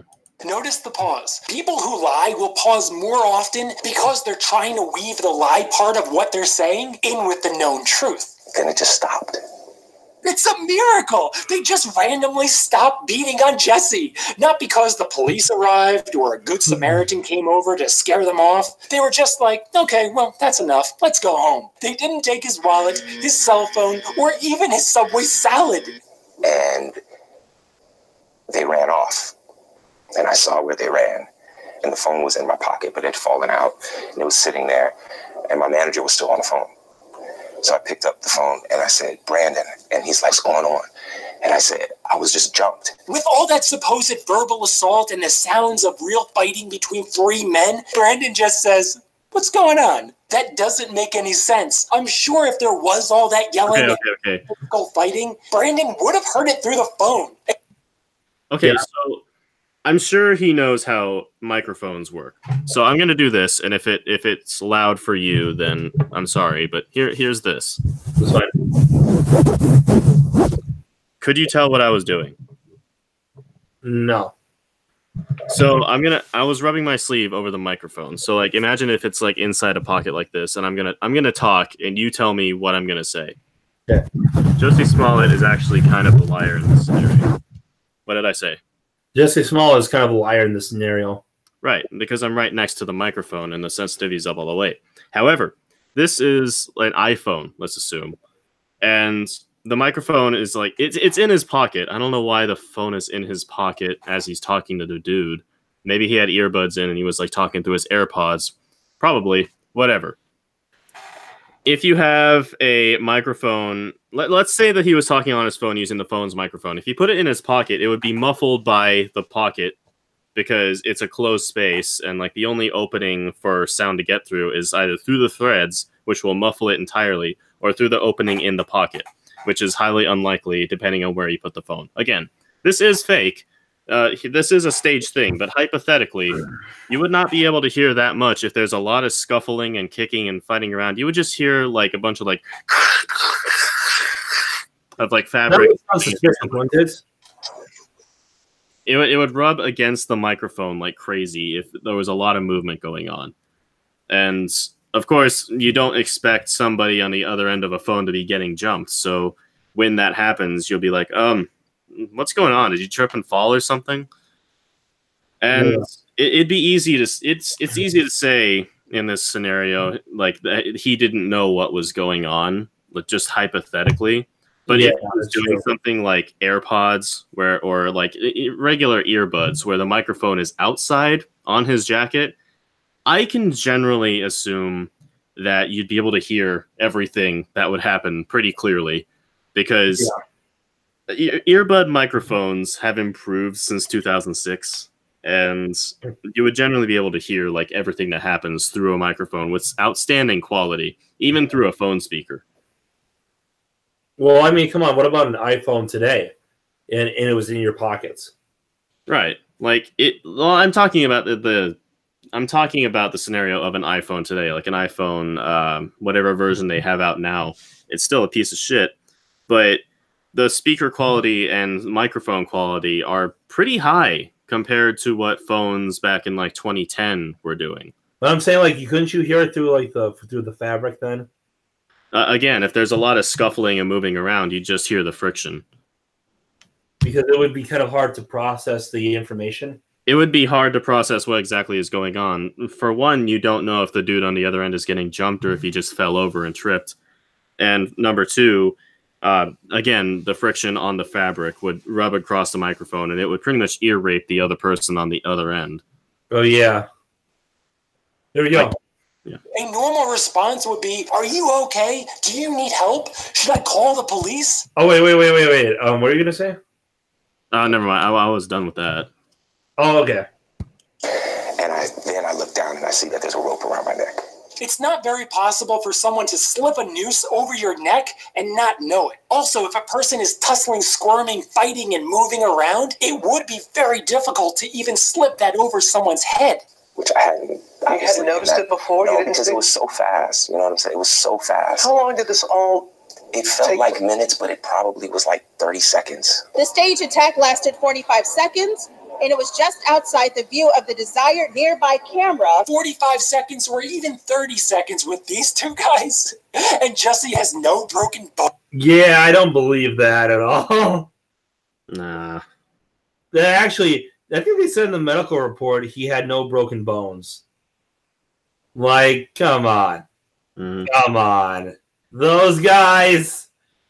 Those again, guys if if the aim was to kill Jussie Smollett, they would have broken bones. If the aim was to just wound him and fuck around with him, there you go. That's all you need.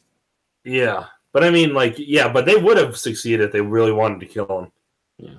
Come on, they would have actually absolutely won.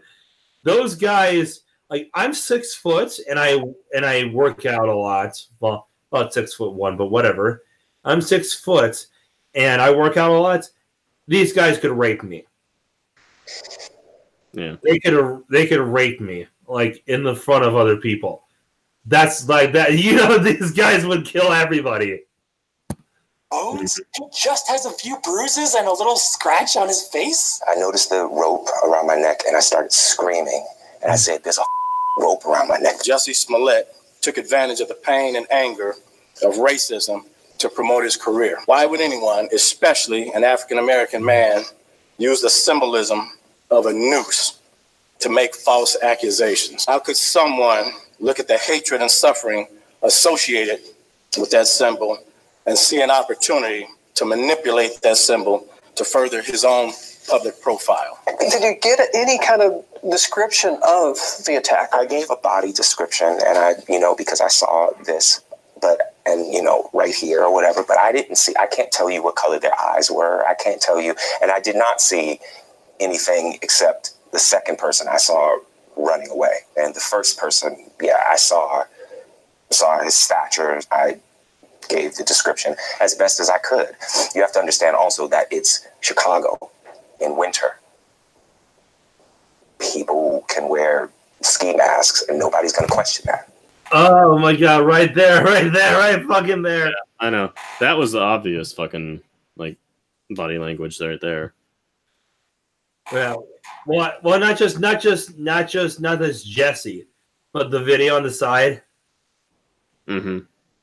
But I mean, both of them, like Jesse, you can clearly tell it was just like, lying, but just the on camera.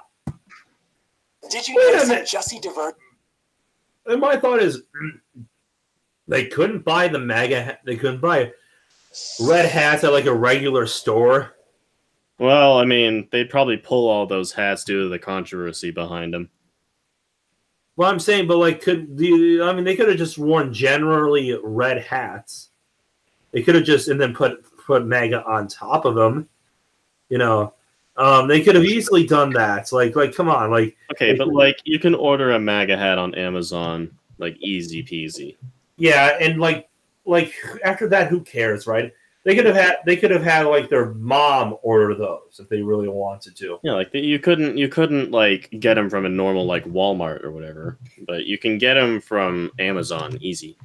Absolutely, and then they could have just found somebody who had rope, and they could have just. But why did they have to include bleach? Come on. Drink bleach meme that's been dead for like 2 years. Do what? There's a drink bleach meme that's been dead for 2 years. I know. I'm saying, why did they have to get bleach involved? Like, no, that's just where, like, if they had said a noose, I could have kind of believed it. I could have been like, oh. I wonder if this did happen. It sounds pretty bad. Although, the idea that they were just walking the normal streets, waiting for Jesse in the middle, or Jussie, or however the fuck you say his name. I'm going to call him Jesse. That they were just waiting for him in the middle of January in Chicago when it's freezing out. That's just, fuck, no. No. Just no. He was asked about his attacker's appearance, but then starts talking about how wearing masks in the winter isn't abnormal. He doesn't want to talk about the way his attackers look because that's dangerous territory for him. He knows that the police already have some security footage of his attackers, and he doesn't know how much information the police have now or how much they will have in the future. The police have gone through a lot of video, and they were able to capture an image of 2 people of interest. Have you seen that image, and do you believe that they could possibly be the attackers? I do.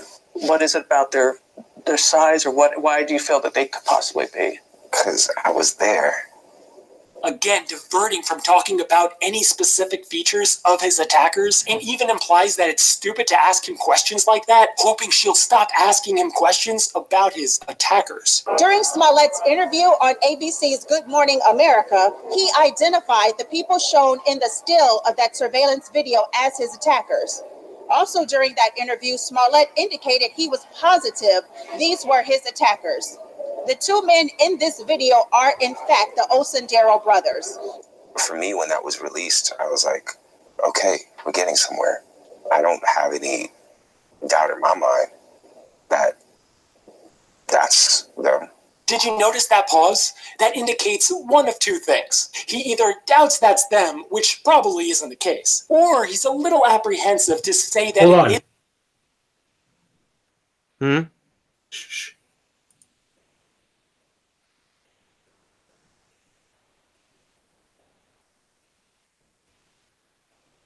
Oh, I thought I heard something. No, I'm serious. I thought I heard someone come into my house. Oh, okay. I was about to get a knife and beat the fuck out of them. For 45 seconds. Yeah, while wearing a MAGA hat.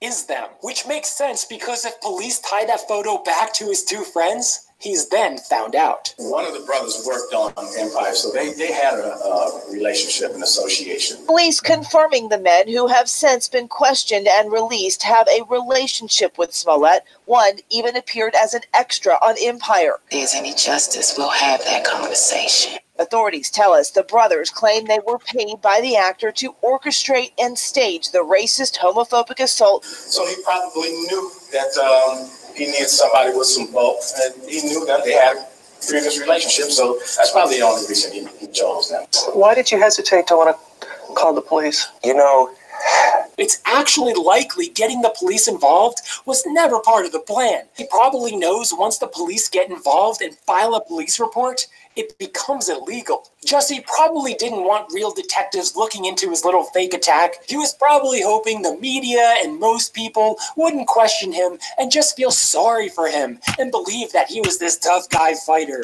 There's a level of pride there. We live in a society where tears up again so he can appear more authentic and appears to use how he feels people think he's weak to get tears to come out. For whatever reason in his past, he seems very insecure about his physical toughness and strength. As a gay man, you are considered somehow to be weak, and I'm not weak. I'm the gay Tupac. I'm not weak. I'm the gay Tupac. Does that disprove it in some way? Well, he kind of does. He kind of does. How? He was kind of out of left field. Okay, that implies that there's a point. Yes, but like saying that you wouldn't go to the police because you wanted to prove something after they won and beat your ass. Okay. Like no, and just like it seems like he's there are trying people to... in abusive relationships who don't go to the cops because they are out of fear or they think they can deal with it themselves. Well, no. It's out of fear that they're going to get hurt by that other person. But this person is doing it out of pride, not out of fear of repercussion. That's what I'm saying. I mean, yeah, pride is a factor in a lot of things. Oh, come on. Yeah. If you have any other scenario where the man is a victim, generally the man has some pride and he will be like, no, I don't need to go to the hospital. No, I don't need to go to the police. No, I don't need blah, blah, blah. There are many, many people who are like that. No, just look at the way he says it. I know. Somehow just wait. To be weak, and I'm not weak. I'm the gay Tupac. I'm not weak. I'm the gay Tupac. The way he says it. Again, I'm not going to deny. Again, I'm not going to deny that he's a liar because it's been proven that he's a liar. But hypothetically, we're purely speaking hypothetically. We're in like a virtual subworld of what if this was true. That reaction is still a realistic reaction to take out of pride. Fine, here's Dr. Phil. He should probably be able to, represented her in that case, and that's how we met. And so, I mean, I had Pam on, and we've both worked a lot in deception detection and interrogation techniques and stuff. And so and it came right at a time when, Jussie Smollett is in the news about is he telling the truth or is he not telling the truth? And then here we have this conversation about. What did you think immediately when you heard that story? I was very suspicious when I heard that story. Yeah, Jamie and I, we shut once the cameras were off, we're like, are these off? Fuck that guy. That ain't real. It was just too much like a movie. Yeah. It was a bad movie. Yeah, I mean, it's 9 below zero, and 2 people are lying in wait just in hopes that he might come by at 2 a.m. Yeah. I mean, so strange. Yeah, it was suspicious. And, he's entitled to due process, and he's going to get it. Yeah, he's going to get it. Now he's saying he has some untreated drug problem. So he's trying to carve out some path to explain his bizarre behavior. But there are very specific lie behaviors that people can't really control. Like what kind of stuff? Well, for example, when people are really desperately trying to convince you they're telling the truth, they'll do a lot of times what are called convincing statements.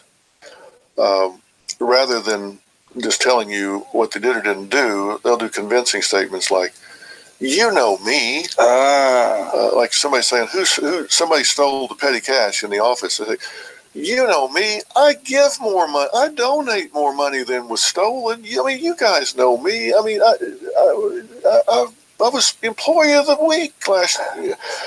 They're just convincing you that they're this nice guy. And then they'll say... That's not what someone does if they're wrongly accused? No. What does someone do if they're wrongly accused? If they're wrongly accused, they'll look you straight up in the eye and tell you, "I didn't do it." And if you ask them, "What do you think should happen to somebody that did?" an innocent person will say, "I think they should be found. I think they should be held fully accountable to the extent of the law." Somebody that's guilty will say, "Well, I don't know. I mean, people make mistakes. I mean, you got to give a guy a second chance." Do you worry that in coaching that you're essentially coaching liars by telling people this kind of stuff, and someone who does steal the money, would be able to kind of like, hey, it's not for amateurs. And there are some things that you can tell people to watch for, but one of the things you do if there's somebody that you suspect is you increase their cognitive load during the interrogation, and there's no way you can prepare for that. Oh, how do you do that? Well, you plant a mind virus, for example. Ooh, a mind virus. I like it. Yeah. This is some Barry Mason type shit. Yeah. Like, what do you do? Let's pretend some money's missing. Yeah. If I said to you, is there any reason somebody would have told me that they saw you near that cash box about the time it went missing? Dum, dum, dum. Okay, now, people talk at 125 words a minute. They think at 12 to 1,400 words a minute. Now, if it takes you five seconds to tell me no, you took the money. Ooh. Because if I'm you getting weren't nervous right now. Because if you didn't take it, you didn't take it. You don't need to run scenarios through your head to think, who could have seen me? What could it have been? I mean, I didn't see anybody. Nobody could have seen me. But if you didn't do it, it doesn't take you 1 millisecond to say, absolutely not. Have you ever been wrong before, where you see someone on television and you go, I think that guy's guilty, and they're innocent, or vice versa? Oh, sure.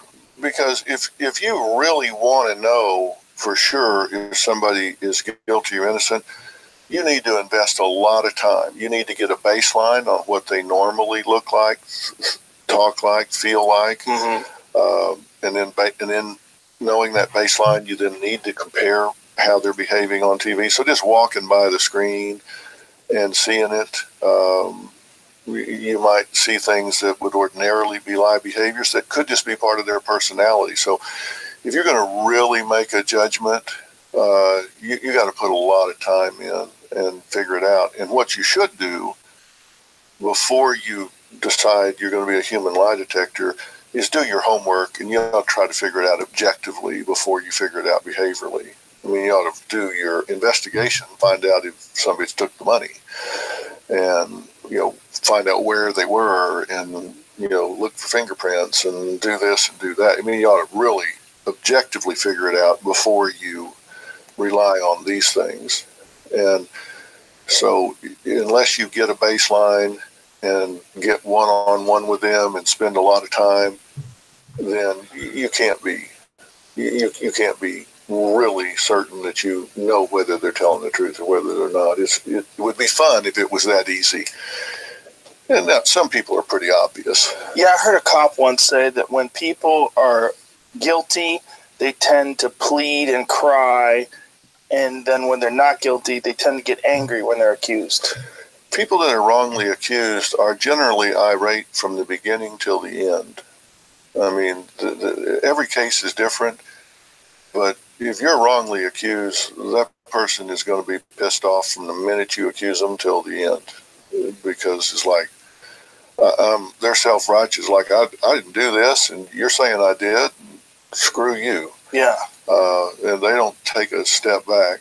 And when you see people, they do these convincing statements, and they're pleading for you to believe them. And then, and anytime somebody says, now, in all honesty, usually the next thing out of their mouth's a lie. Like they say to you, now, Joe, honestly, as opposed to everything else you've been telling me, right. I mean, why are we're bracketing this one out as honest? Right.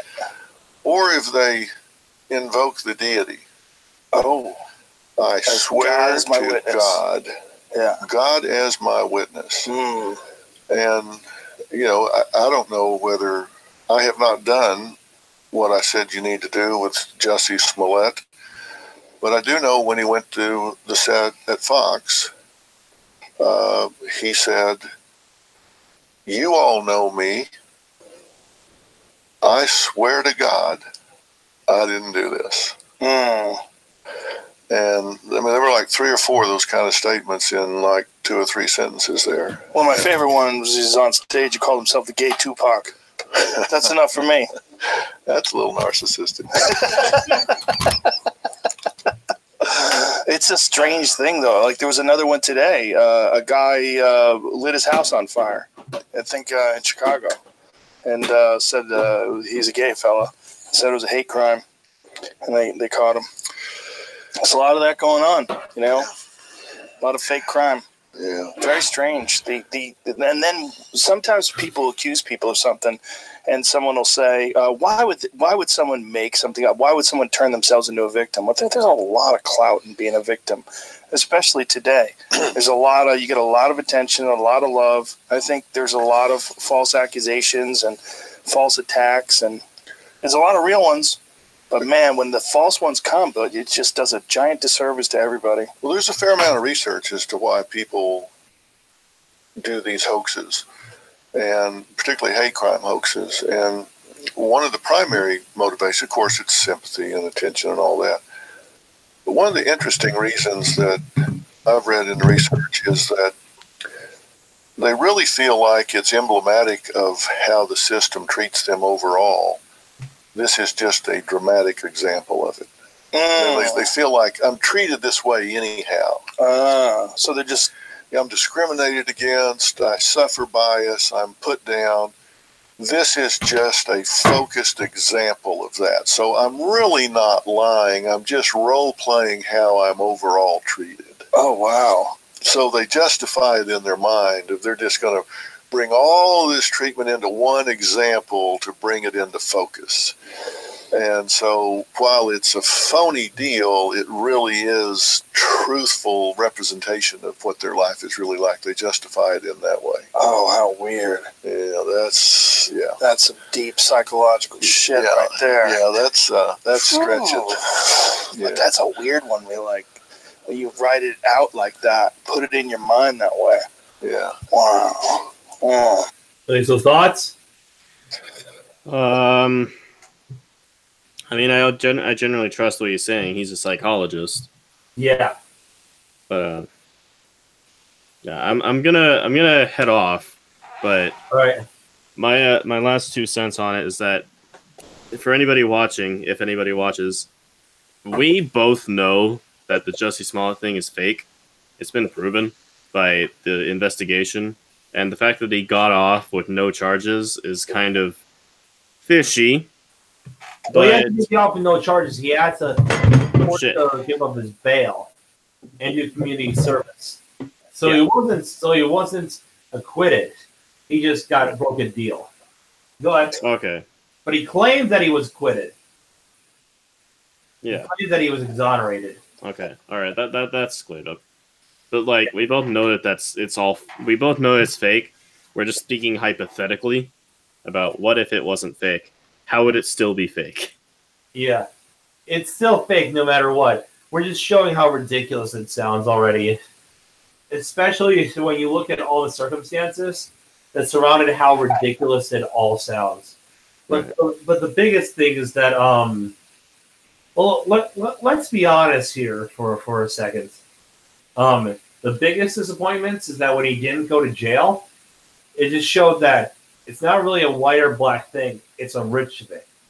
When you're wealthy, you don't really face jail time, do you? Oh, yeah. No, you don't. Yeah. All right, well, have a good one, man. All right, you too. All right, bye.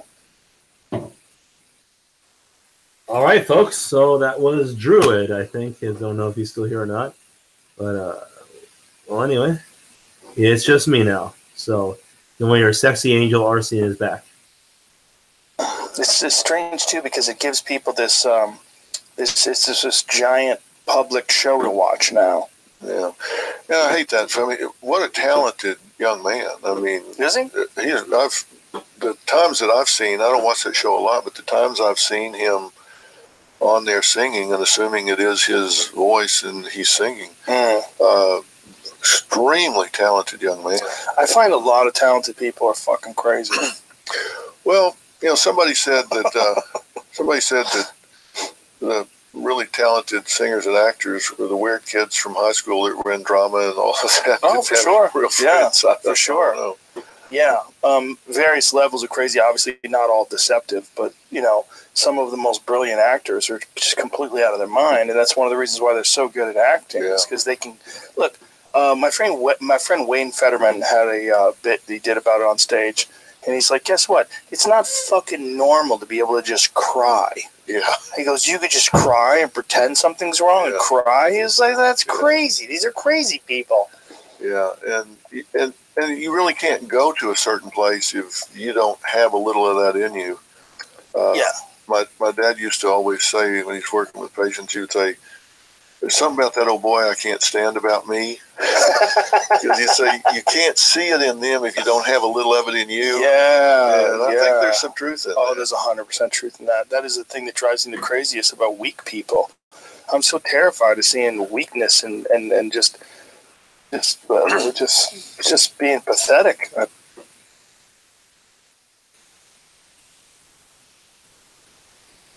God, Beto O'Rourke is so fucking weird. I'm going to show you guys a little video. Welcome back to the Late Show, everybody. Folks, my next guest tonight is a Texan running for U.S. Senate against Ted Cruz. Please welcome Congressman Beto O'Rourke. Look how fucking weird this guy is.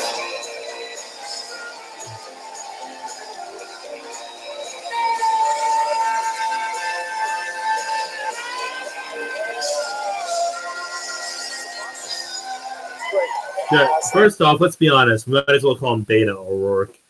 It's much more accurate. Let's be honest. But, you know, actually, I'm not going to show him. You know, now I'm going to... Actually, I wanted to get to this. The whole Yang Gang thing. God, it's so annoying to hear. Like, just... Gang Gang 2020. Gang Gang 2020. Gang Gang 2020. This is Andrew Yang's thing. Andrew Yang for president is what it is. Gang Gang. Yang Gang 2020. Yang Gang 2020. Yang Gang 2020. Yang Gang. Yes. Now, here's the thing about Andrew Yang. He's saying that he's going to do essentially what's in reality called the oh god, what was it called? Oh, I'm getting tired, guys. I'm going to be honest. Oh yeah, he was going to try to institute what's known as universal basic income, which is where everybody gets money for fucking no reason whatsoever. But hey, it's free money. Why not? It's so good and free. And here's the thing, he wants to call it the freedom dividends. Well, let me show you what he means.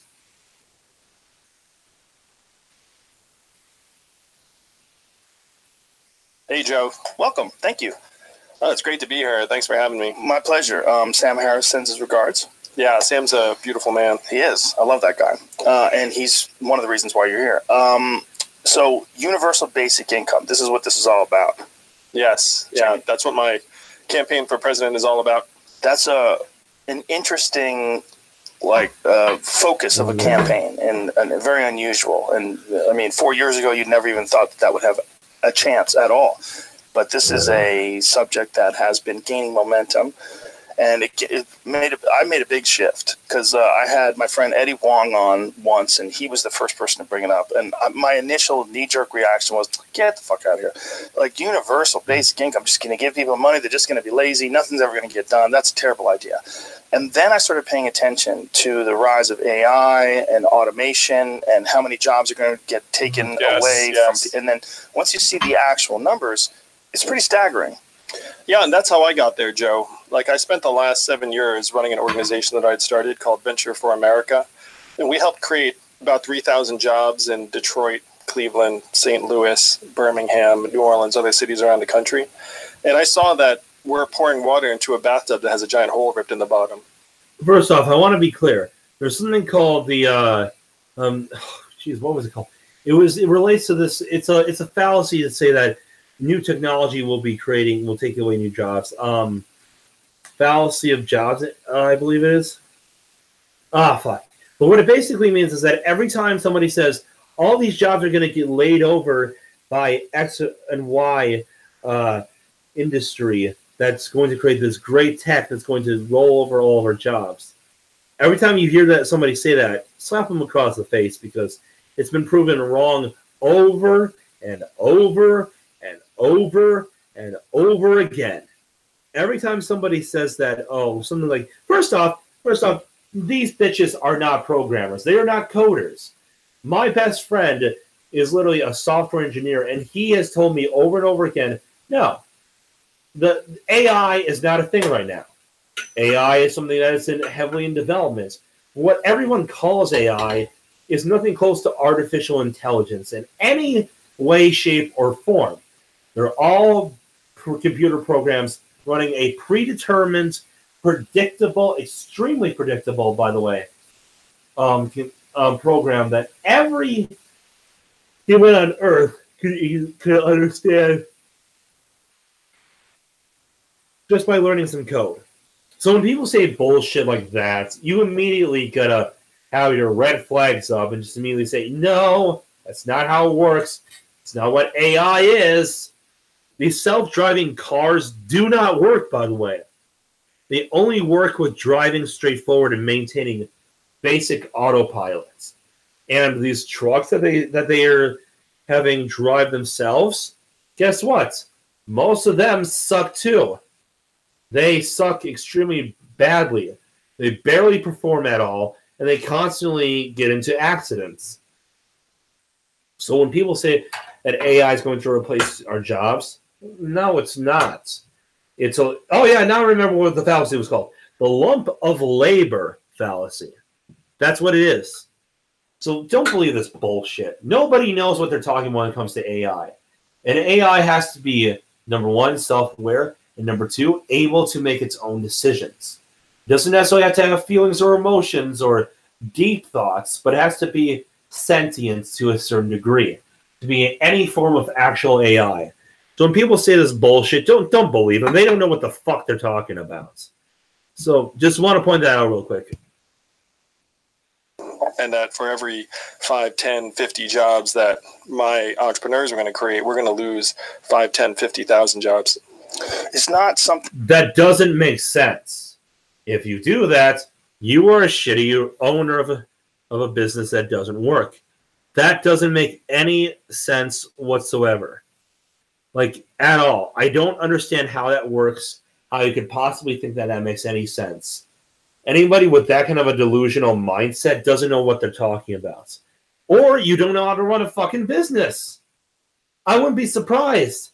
Most of the people who are CEOs of companies are CEOs of companies that have existed for a long time already, that had somebody else willing to sacrifice a paycheck every single week, probably went into debt multiple times, and went through the hard process of creating a business until it started becoming self-sufficient, and then eventually they could go on vacation for the first time in their life. That's how most entrepreneurs who start businesses really do it. Okay? I'm guarantee you anything. Okay? Yang is a venture capitalist. Not a real entrepreneur, but a fucking venture capitalist. And those people are the same type of people who, if they wanted to start up a startup, they would demand that they'd have $50,000 a year as their standard base pay. When even though you could be making $0 for quite a few years, and you'd have to still keep going until it actually does take off. So no, I already have a huge suspicion of this guy. I mean, come on. You should not be doing that badly in your business. Thing that people intuitively suspect could be a real issue either. It's one of the ones where you kind of have to like go shake people like, hey, look at this. This is coming. There's a cliff. We're going towards this cliff. It's darker still in that. So when I was digging into the numbers, it's not a cliff. It's a hill, you idiot. God. No, it is not a fucking cliff. It's not a cliff. Again, that's a stupid lump of labor fallacy that you people keep acting isn't like it isn't real. You don't know what you're talking about. You have no idea. You have no idea whatsoever. Hold on. I'm just going to... There's my friend Donovan Warland. You can still come on, comma. I'll be here till 12, period. Period. That is 2 hours from now, period. Period.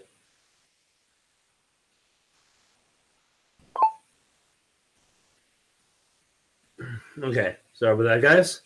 Had to text him. Let's open up Twitter just to make sure he can hear. You can see it from there too.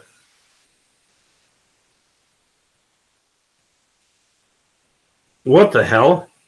Oh, that's really, really creepy. Wow, that's that. I don't want to see that at all. Jesus Christ, people.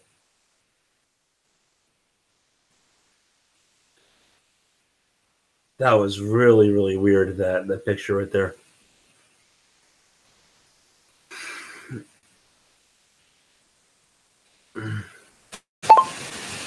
I'll be here until 12 p.m. Period. Come on anytime you like. Period.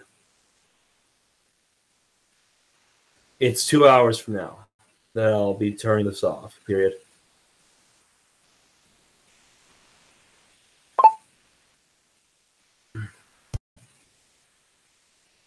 Okay, so yeah, here we go. I found that it's not this cliff that we're heading towards. It's actually more of a curve that we're on. What I've been telling people is that we're in the third inning now, where one of the main reasons why Donald Trump won in 2016 is that we automated away 4 million manufacturing jobs that were based in Michigan, Pennsylvania, Ohio, Wisconsin, Missouri, Iowa, all the swing states you needed to win in this.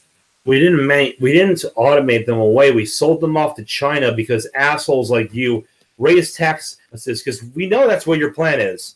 You raise taxes so high nobody can afford to do business in America. Why in God's name would anyone want to make anything in a country where it's 13 times the price? That's retarded. makes no fucking sense. Center of the country. And a lot of that was just manufacturing work. And if you go to a factory, you'll see it says giant robot arms as far as the eye can see. So it's not just that you have artificial intelligence on. I doubt that this bitch has ever been anywhere near a factory. You want to know who has? I have. A lot of my family has. This guy has never been anywhere near a factory ever in his life. He's probably never been outside of his house.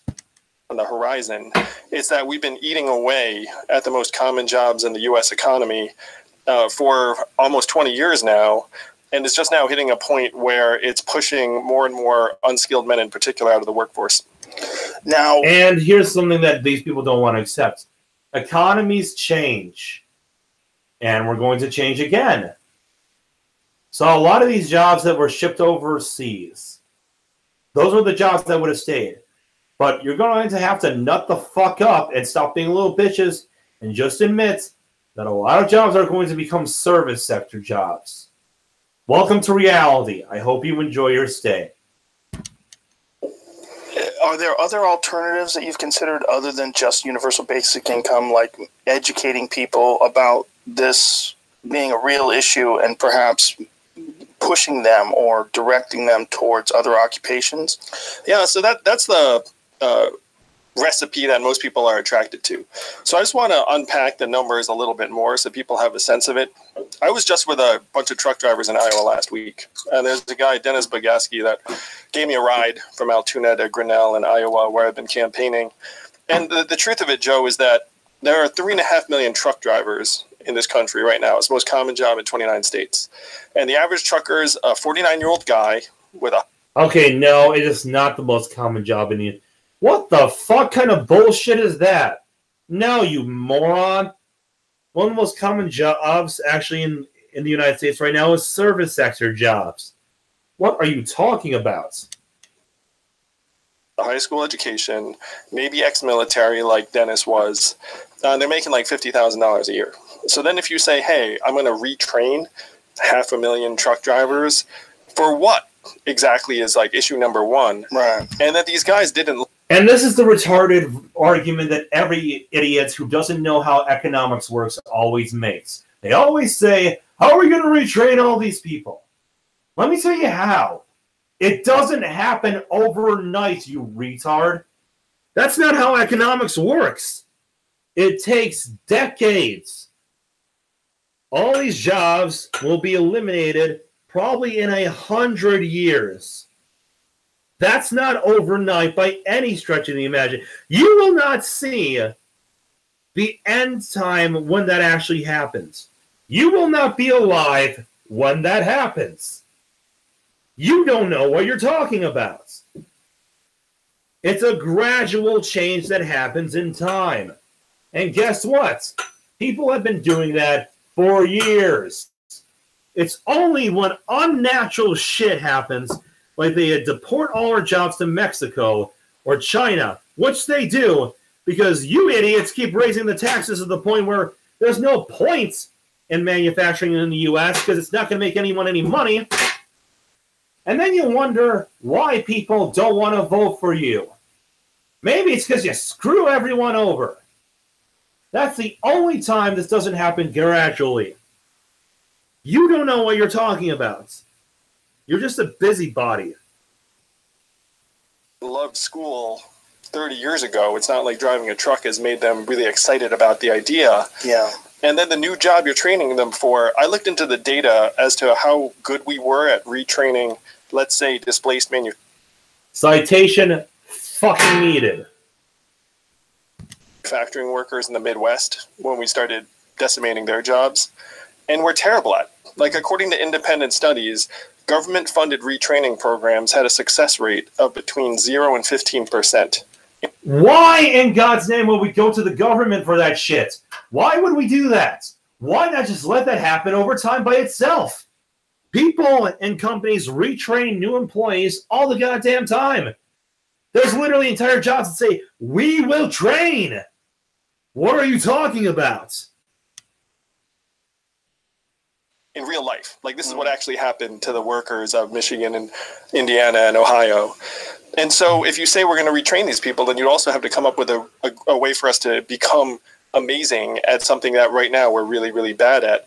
And if you were an employer, which you are, would you rather employ a 50-year-old former truck driver with health problems who got some certificate program?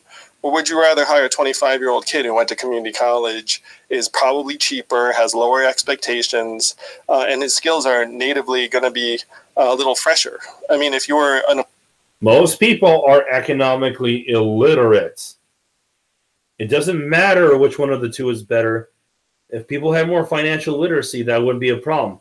But the answer is you probably want to hire the guy with a better record, the truck driver.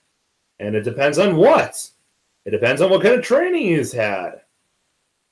And, yeah, a lot of those kids from college aren't exactly too smart. A lot of them are honestly going to receive the Darwin Award in a very short period of time. Employer, you'd probably choose number 2. I agree, but I'm trying to look at this through rose-colored glasses, I guess. I'm trying to think if there's a way that these people can adapt. You know, I mean, some will, for sure. You can retrain and reskill some people. But if you look at even the conversations we're having around this, where people legitimately talk about retraining coal miners to be software engineers, stuff. You do realize that a lot of these people will be retiring. And then they'll keep the old people on, continue to do the truck stuff as it slowly moves out.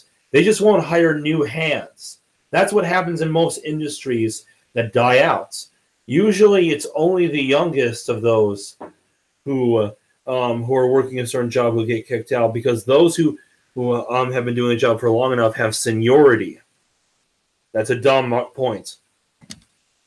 That on the face of it makes no sense. But the reason why we're stretching for that is because we're looking for some kind of retraining-oriented solution when the numbers show that that's just not going to be the recipe for actual success. And this is where this whole learn-to-code controversy is coming out online, where people are actually getting banned for writing learn-to-code. It's really a hot subject on Twitter. And it's very confusing, too, and I haven't really gotten an explanation for why that's such an offensive thing to say. But people are getting banned for journalists, I know, joking around, saying learn to code. It's very, very weird. But the idea behind it is that it's kind of preposterous to ask someone who doesn't have an education to do something that's as difficult as code, computer language. Yeah, and unfortunately, we're going to get to a point... And you don't have to. Say that everybody who's losing their job has to learn to code is a stupid idea. Most people will not have to learn to do that to make money. Where AI can do some basic coding at a certain level. So if you think about the impulse to say learn to code, what it's really saying is you need to do something that the market values. It's like, hey, being a truck driver, the market's not going to value that much when the trucks start driving themselves in the next 5 to 10 years. So 5 to 10 years, you stupid. And then people are like, well, coding instead. 5 to 10 years, you fucking retard? No. No, that's not how it works. You need a serious grip on reality. It's going to be at least 100. And engineering skills. And so there's a drive to try and push people in those directions. But if you look at the numbers, about 8% of American jobs right now are in STEM fields, like in technology, engineering, math, etc. So you're talking about 92% of the population that is not in those fields, and it's unrealistic to expect needed. That 92% to somehow shift into the 8%. Right, and there even be places for most people will not need to be in STEM in order to have a job. That's stupid. That's true too. Even if they perfectly seamlessly transition, there's too many people for those jobs. Yeah, so I've been driven to universal basic income in part because I've been looking at the numbers. The 5 most common jobs in the United States right now are administrative and clerical work, retail and sales, food service and food prep, truck driving and transportation and manufacturing. They perfectly seamlessly transition. There's too many people for those jobs. Yeah, so I've been driven to universal basic income in part because I've been looking at the numbers. The 5 most common jobs in the United States right now are administrative and clerical work, retail and sales, food service and food prep, truck driving and transportation and manufacturing. Those You hear what he just said?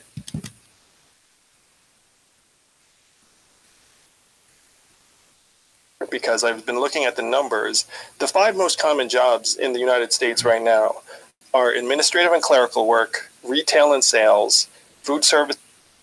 That administrative, retail, food service. Think about what we're hearing right now. Most of this is service sector. So when he says that most people drive trucks, he is lying. Service and food prep, truck driving and transportation and manufacturing. Those 5 jobs comprise about half of all American jobs. Only 32% of Americans graduate from college. So the average American is a high school grad doing one of these 5 jobs. And if you look at it, technology is already doing a number on each of these jobs. Like the first, administrative and clerical, includes call center workers, and AI is in the process of taking over that job. Retail and sales, 30% of... No, it's just cheaper. Most people do not like to deal with the robots. Not how it works, idiot. Malls are closing in the next 4 years. So the danger here... Oh, come on. Malls were already on their way out. They're overly expensive, they're inefficient, and they don't service anyone well. When's the last time you ever went to a mall? Willingly. Is to think of it as artificial intelligence is coming. It's actually already eating up the most common jobs in our economy. You don't know what AI is, do you? You have no fucking clue, do you? Most code does not have a high enough algorithm to be independent from human intervention. Most code is subject to humans. They all have a predetermined outcome that can be easily predicted every single time. They are not AI. Economy, and it's driving Americans into distress in various ways in the numbers. Now, when you're talking about universal basic income, there's 2 questions that come up. How much money and where is it coming from? Yeah.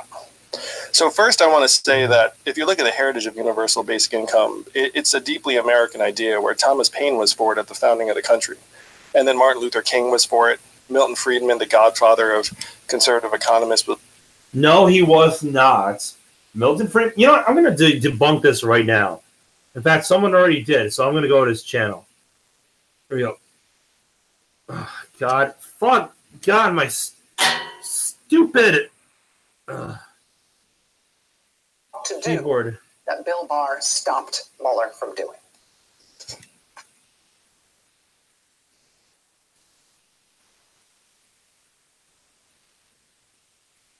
Hold on. Here, let me just go to my history because my keyboard is being a little bitch right now.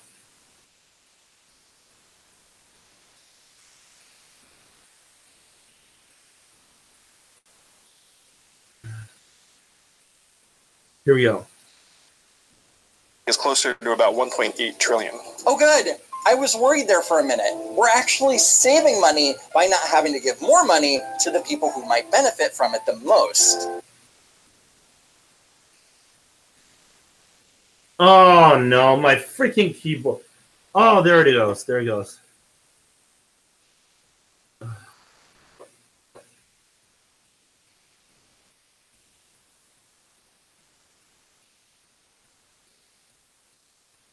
Nope. Economist Milton Friedman was not for universal basic income. He was for a negative income tax and doing away with welfare programs. The proposal for a negative income tax is a proposal to help poor people by giving them money, which is what they need, rather than as now, by requiring them to come before a governmental official, detail all their assets and their liabilities, and be told that you may spend X dollars on rent, Y dollars on food, etc., and then be given a handout. Let's say that to qualify for it, you would need to be under a certain income threshold. Let's say $30,000. If you only made $20,000 for the year, the federal government would split the difference and give you back $5,000 to get you closer to the $30,000 It's basically a rebate. threshold.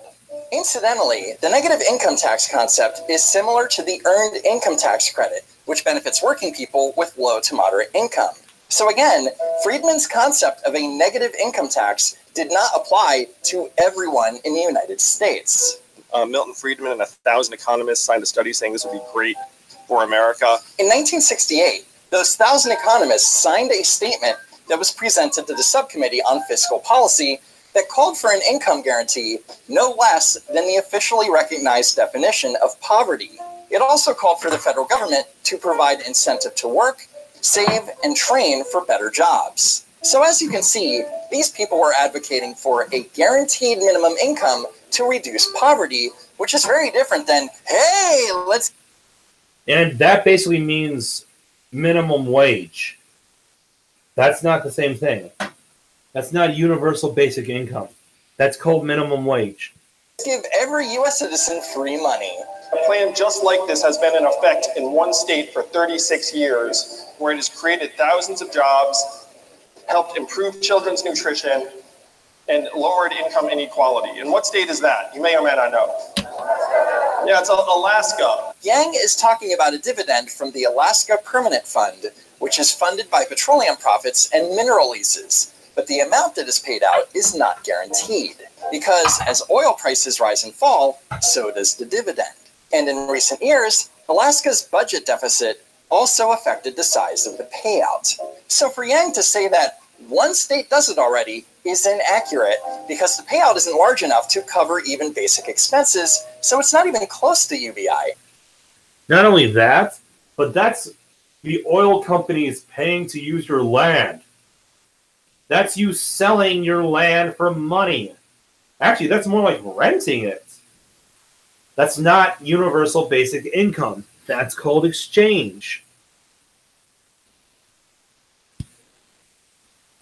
Okay, so what is Yang's reasoning for universal basic income? We've automated away 4 million manufacturing jobs in Michigan, Ohio, Pennsylvania, Missouri, Wisconsin, and nearly 40,000 right here in Iowa. However, that's not the whole picture.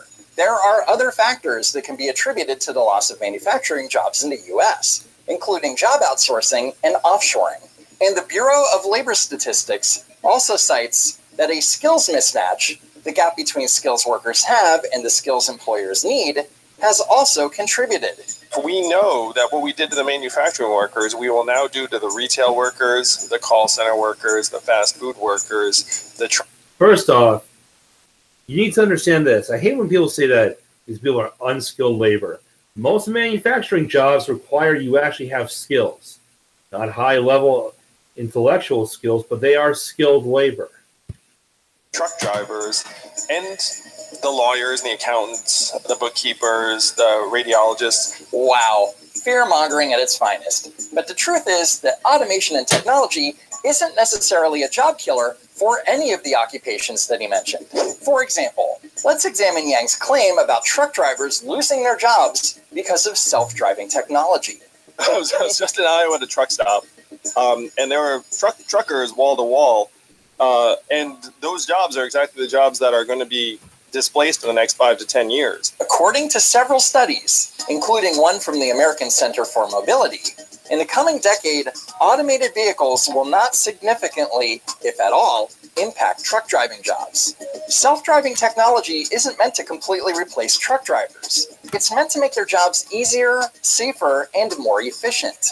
You still need someone in the cab to keep an eye on the cargo, to navigate the truck through small towns and city streets, on and off highway ramps, through road construction, and someone to load and unload cargo. There are 3.5 million truck drivers in this country right now. It's the most common job in 29 states. And the average trucker is a 49-year-old guy with a high school education. They're making like $50,000 a year. So then if you say, hey, I'm going to retrain. You know, honestly, at this point, I think I should just say subscribe to Don't Walk Run Productions. Because, goddamn, they did a good job on this. 500,000 truck drivers. For what exactly is like issue number one? The American Center for Mobility report states that once highly automated vehicles do reach a high level of penetration, truck operators will need to understand how to monitor software and hardware used to automate the driving function and how to make appropriate use of advanced safety systems in these vehicles. I'm going to retrain 500,000 truck drivers. For what exactly? You train them to use the truck's self-driving technology. Duh. Reading and research is hard. Yang's campaign website claims that the smartest people in the world now predict that a third of all working Americans will lose their job to automation in the next 12 years. But this is not accurate. According to a report by the McKinsey Global Institute, very few occupations, less than 5%, consist entirely of activities that can be fully automated, and that in about 60% of occupations, at least 1/3 of constituent activities could be automated, implying substantial workplace transformation and changes for all workers. This doesn't mean that 1/3 of people are going to lose their jobs. It means that one's occupation could be enhanced by technology and automation, potentially. With that said, it's not a guarantee that a job will be enhanced, and it's definitely not a guarantee of a job being completely replaced. The McKinsey Global Institute also says in their report that even with automation, the demand for work and workers could increase as economies grow, partly fueled by productivity growth enabled by technological process, and that this job growth could more than offset the jobs lost to automation. So with technology... Again, there's that whole concept of the lump of labor fell, and it is really late at night, guys. You know what? I'm going to bed, guys. It's just too late. I'm really, really tired. So anyway, have a good night.